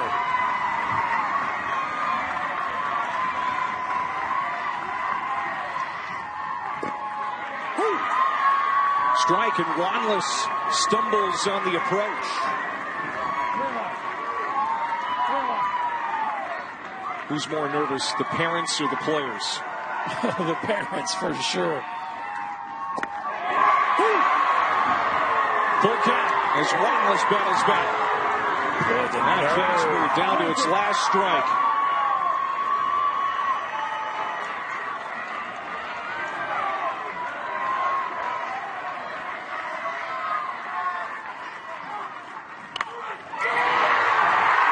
Line drive, that's a base hit. That'll score a run. Here comes the throw to the plate. Throw to second, not in time. And Indiana takes the lead. It's a 2-run base hit by Ashton Patton. And back out. Wow. Are you kidding me, Clay Bradley? They're down 4 runs. And they have just put up a 5 spot down to their last strike. 2 outs, bases loaded, full count, a 2 RBI single to put the Jasper Little League up by a run here in the 6th. What a memorable at-bat that was. First 2-out hit of the game for Indiana. It comes from Ashton Patton, and now Heichelbeck will try to tack on with runners in scoring position.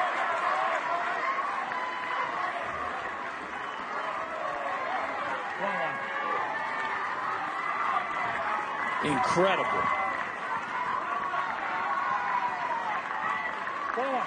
Hagerstown, Indiana, the last team to make the Little League World Series from the state. That was 2 years ago. Now Indiana's in the driver's seat, leading by a run. They've been playing catch-up all night.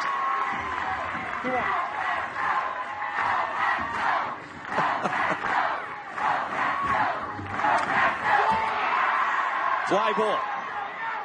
Should end the inning, and it does, as Goodwin puts it away. But 5 runs come in for Indiana with their backs against the wall. The kids from Jasper get it done, Chris Burke. You talk about coming up clutch. Ashton Patton with 2 strikes, a 2 RBI knock. Does Illinois have an answer? Stay with us, folks. I know it's been a lot of fun, guys. And we go to the bottom of the 6th inning, and now Illinois down to its last 3 outs after that 5-run 6th for Indiana. As they're playing from in front for the first time tonight. Here's our game track. Man, it's been entertaining, Chris Burke, and that's the way this should be. Biggest game of the summer for these kids, and Williamsport at stake. Incredible. Both these little leagues trying to make their first ever appearance at Williamsport, and they have played a classic. New pitcher for Jasper, Indiana. Quade Warner now on the mound. O'Connor threw 89 pitches. His day is done. Brosberg goes to third. O'Connor to short. Ashton Patton now in right field.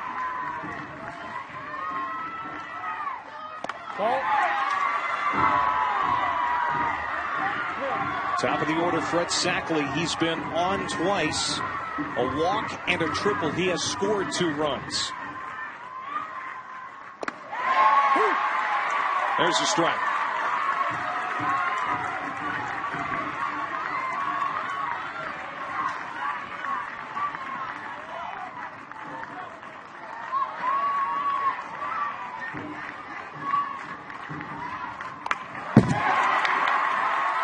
Hit on the hands, and Warner battles back to fill out the count. Yeah, and this is where you want to be if you're Illinois. The top 5 hitters in this lineup have reached base in 9 of their 10 plate appearances and scored 5 of the 6 runs. So if Jasper's going to close this one out, they're going to have to go right through the front door. Put in play. Slow roller, and it's foul. And I think Quinn Bachman would have loved to have gotten up there and got that before it leaked foul, but he didn't have enough real estate. Yeah, he slow played a little bit, Clay. I think he was worried about maybe a goofy hop, and he didn't charge that one maybe quite as hard as he could have to try to keep that one fair. To third, this is Brosmer. Now he hesitates. And the leadoff man, Sackley, is aboard.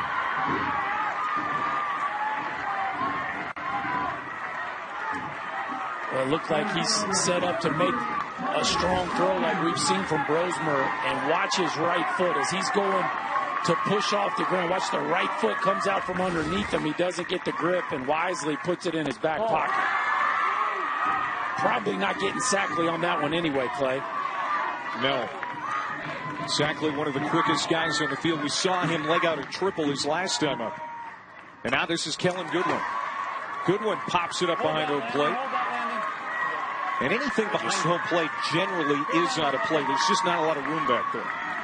No, there isn't. Kellen Goodwin just did Mr. Werner a favor right there. That ball was well up and out of the zone. Back to Werner. He's going to go to second for one. To first, not in time. But they get Sackley on the force, and there's one down. And now Kellen Goodwin is aching. He swung at another ball, Clay. He saw 3 pitches. They were all balls, and he swung at 2 of them. He could be up there in a 3-0 count right now. You love the aggressiveness, but that one stung as it ran in on his hands. And how about this matchup right here? Dylan Phelan has the game-winning run. Here we go, guys. Here we go. And here's O'Connor, the shortstop, who was on the mound when Phelan hit that homer, maybe giving him some much-needed advice on how to pitch to Dylan.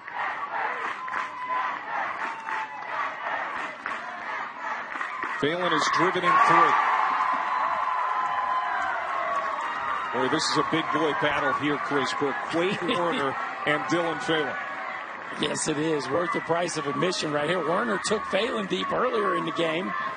Now Phelan gets his crack at Werner. Down and in off the umpire. It's going to skip away.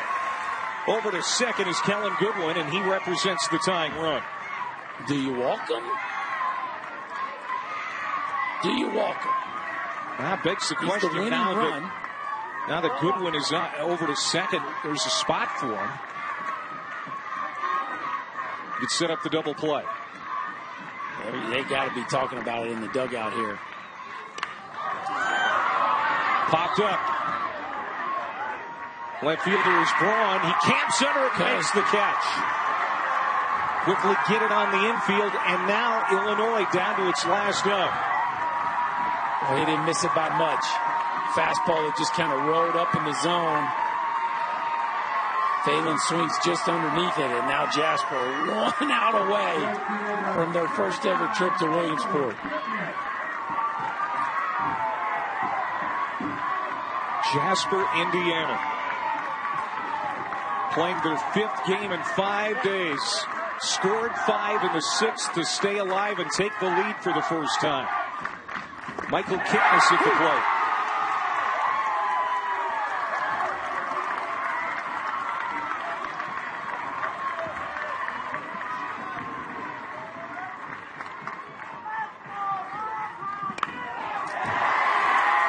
Nothing in 2.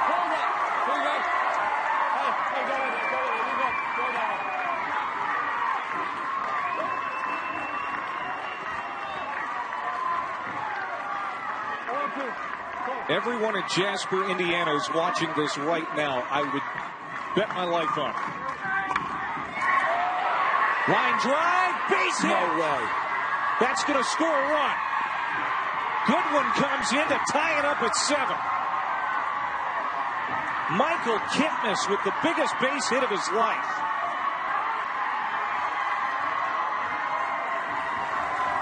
Incredible. I mean, you talk about clutch. These two teams just trading punches. We saw Patton last half inning, and now Kipnis down to his last strike. Deliver for the boys from Hinsdale. Ball. This is Jimmy McCree. He's been on twice with a walk and had a base hit back in the 3rd inning. He can win it with a base hit, most likely.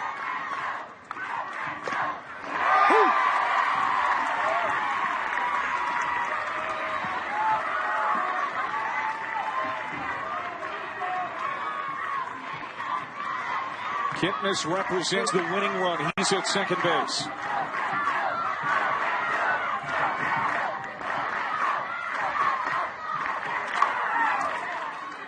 Ground ball to 3rd. Grosmer, low throw, got him. And we're going to extra innings, tied at 7. What a night here in the Great Lakes Championship game. This is too good a game, Clay. We got to keep playing. Michael Kipnis with the swing of his life to tie this one up. We got extras, folks.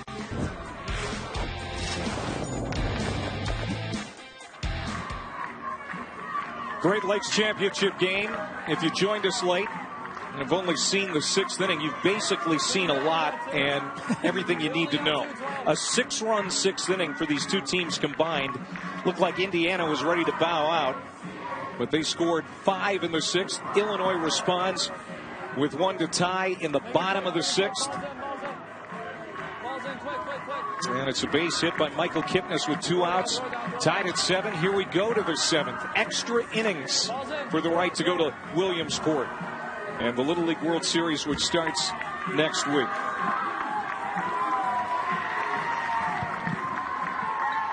Michael Braun ready to lead it off here in the 7th for Jasper, Indiana. Grant Wanless came on in relief last inning.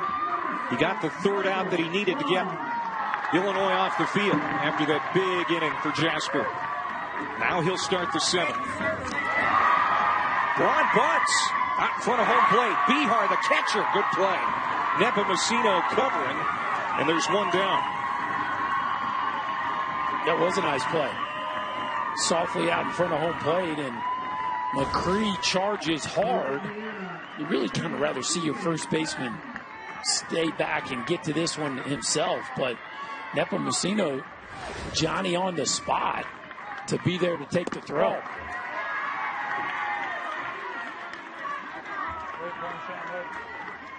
This is Keegan Patton now. His brother Ashton in that big 2-run base hit last inning. These twins have been dynamite this week.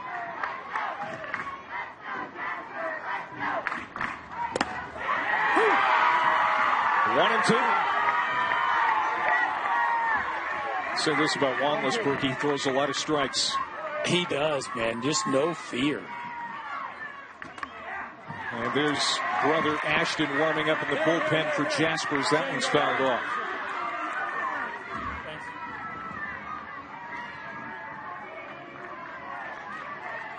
He came into a very big spot in this ball game and has done nothing but challenge these hitters.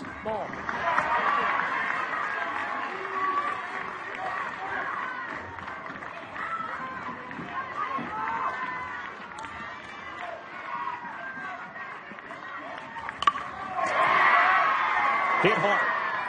Backhanded by Phelan, and the lefty throws across for the second out. Well, we barely had a chance to breathe last inning, Clay, so I didn't get to drop it in there that Lou Gehrig played his one inning in 1934, but I told you I'd get that number, and there it is. And there were only a handful of guys who did it, right? That's right, only a handful of guys ever.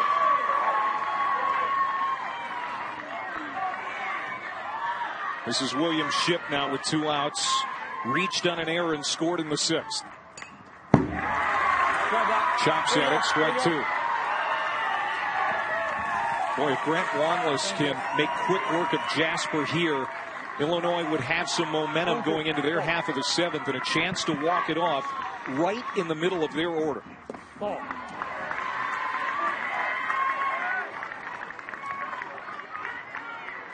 Yeah, as crazy as it sounds with what Jasper was able to do in the top of the 6th, if they run off the field here, it certainly feels like Illinois has all the momentum. We'll see what they can do in the bottom of the 7th inning. It'll be Bihar, Nepomuceno, and Grant Wanless.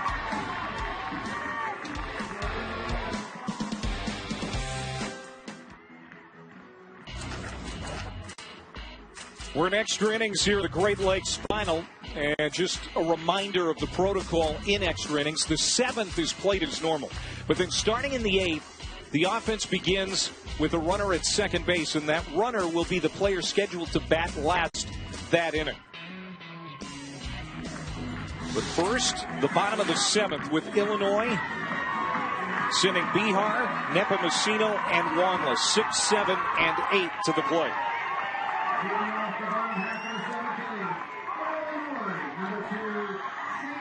Look at that cutie. She's fired up too. What an exciting atmosphere in Whitestown, Indiana. Winner goes to Williamsport. That rights in. Did it hit him? No, it's a foul ball. It appeared to get the knob of the bat, Berkey. Shane Bihar at the plate. He's 0 for 2. And we've established the fact that these little leaguers don't ever sell it. See where this ball catches Bihar. It actually kind of hit closer to the barrel, it looked like. Yeah. Either way, definitely a foul ball. Ball. Here you go. Another pitch inside, a ball and a strike. Bihar went down looking in the first inning against O'Connor when he was still in the game and then popped out to short back in the 3rd. Man, 3 pitches inside. 2-1. And it's 2-1.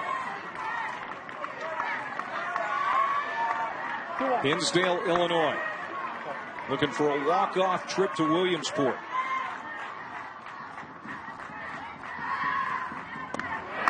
Order's pitch. Strike at the belt. Remember, Illinois, a flair for the dramatic already this week on Monday. Scored 2 in the 6th to tie Kentucky. And then they won it in the bottom of the 7th. Can they win it in the bottom of the 7th here? Swung out and missed. 1 down.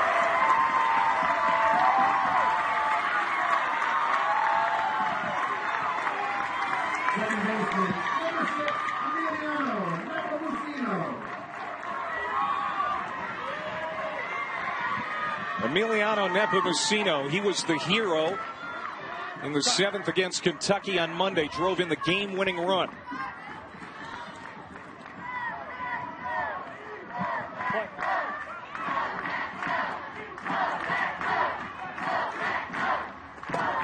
Quade Warner's pitch, a little high.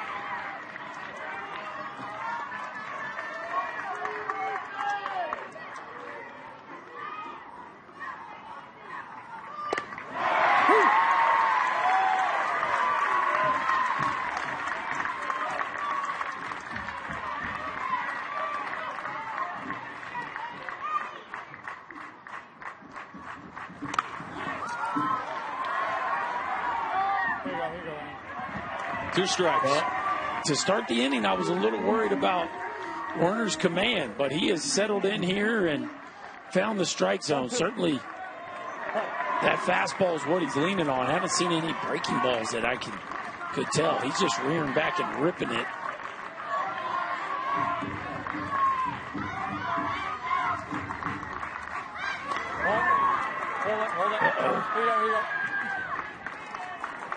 Well, that ball was in the middle of the batter's box. And Nepomuceno, who already kind of bails a little bit with his lead foot.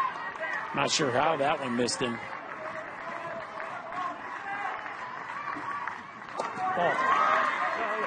Full count. Nepomuceno reached on an error in the 2nd inning, scored the 3rd run for Illinois. Lined out his last time up. He has worked it full against Werner. Bases empty, 1 out.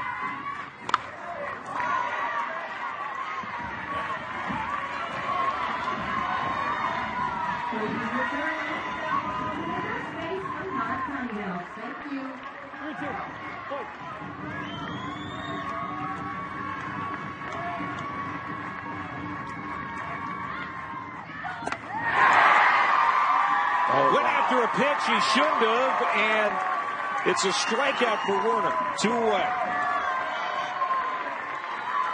Boy, that ball just exploded up and in on Nepomuceno, and he goes chasing.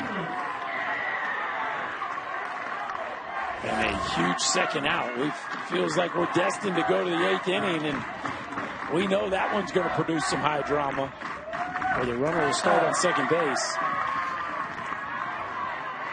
This is Wanless.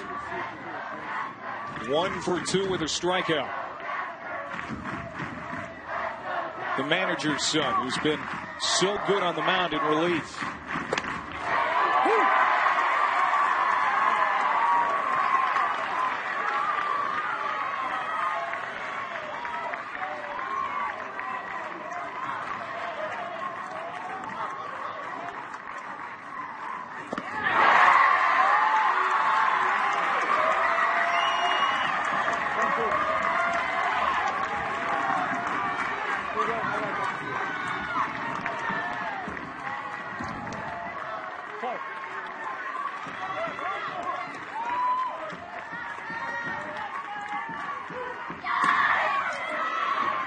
Ground ball into left field under O'Connor's glove.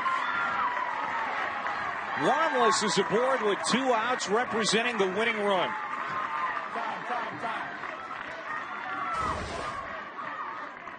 Ball looked like it got in on him a little bit, but splits the shortstop and 3rd baseman. O'Connor leaves his feet to try to make the play. It squeaks under his glove. And we'll get a courtesy runner here for the pitcher, Wanless. Nepomuceno is going to come back out to run.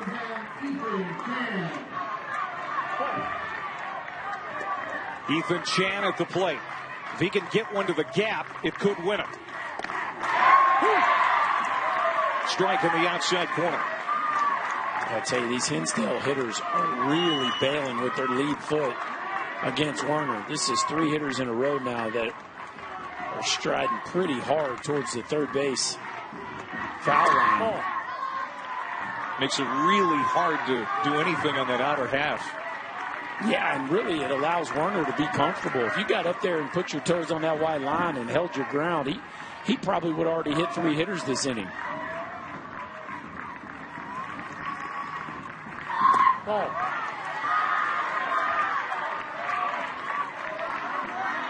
Two balls and a strike to Chan. consistently sailing to his arm side, which is inside the right-handers. Oh. 3-1. Alex Vivanco would hit next. He had a 2-out RBI earlier in this game.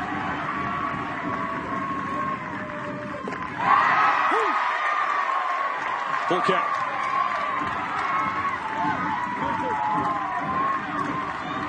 Can Chan cover that outside corner? You know that's where Werner wants to go with his pitch.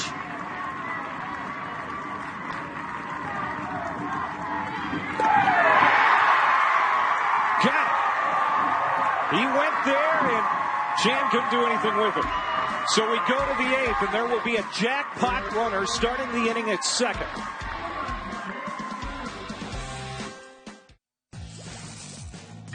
Man, it's been a great night, Chris Burke. The 6th inning was absolutely special. Indiana came all the way back to take the lead. They scored 5 in the 6th. Yeah, we saw just them littering the field with hard-hit balls right back up the box. And then, of course, this legendary swing of the bat by Ashton Patton to drive in 2. That gave them the lead. But Illinois had an answer. Kipnis with a rocket into right center. An RBI double when they were down to their last strike to tie it up. And now here we find ourselves in the 8th. And we will start this inning with runner on second base, which I love this. And certain to bring a bunch of drama. So William Shipp, who made the last out in the 7th inning, will start at second base for Jasper. Landon Dedrick, the 12-hole hitter, will lead it off. And Grant Levin will be at the plate next. He represents the top of this order. Landon, keep on for them, bud. Wait for him, Shane. Wait for him, Shane.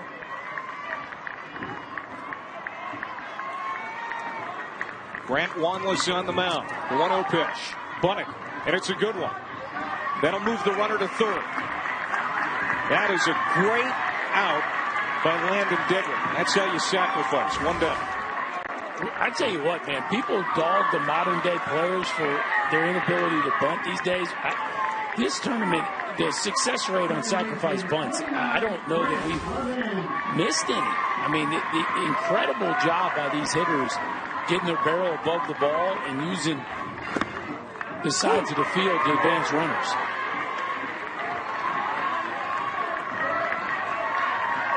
So a fly ball would give Jasper the lead, provided it's deep enough to the outfield. Line drive, and right at the third baseman, Vivanco. He's caught a couple like that tonight. 2 down. Boy, and you just talk about bad luck if you're Jasper. A line drive just right at Vivanco. And as you said, Clay, that's happened a few times. That's the second time Levin has hit one right at Vivanco. Here's Kellen Brosmer. Brosmer singled and scored in that big 6th inning. He's 1 for 3.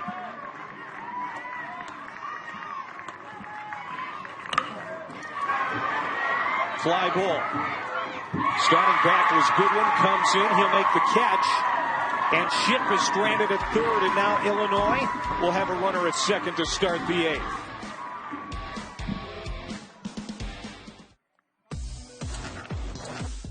Great Lakes Region Final. Indiana and Illinois extra innings were in the 8th, tied at 7. What a week it has been. Michigan was here, Ohio was here, Kentucky was here as well. They have all been eliminated, and it's down to these two for the right to play at the Little League World Series in Williamsport. There's Ethan Chan. He's running from the Hinsdale dugout. He made the last out in the 7th. He will start this inning at second base. And it'll be Vivanco, Boots, and Graham. 10, 11, and 12 in the order against Quade Werner.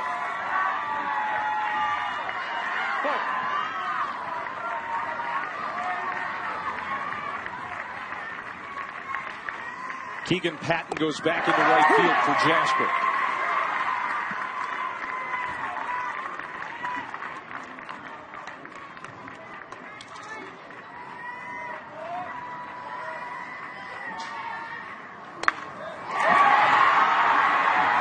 That's a base hit. Keegan Patton dives again. Run scores. And that's going to do it. Illinois wins it. They're on to Williamsport.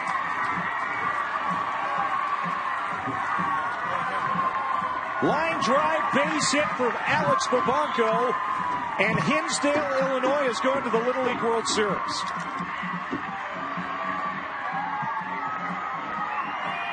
Wow. Well, you talk about taking a punch and hanging in there.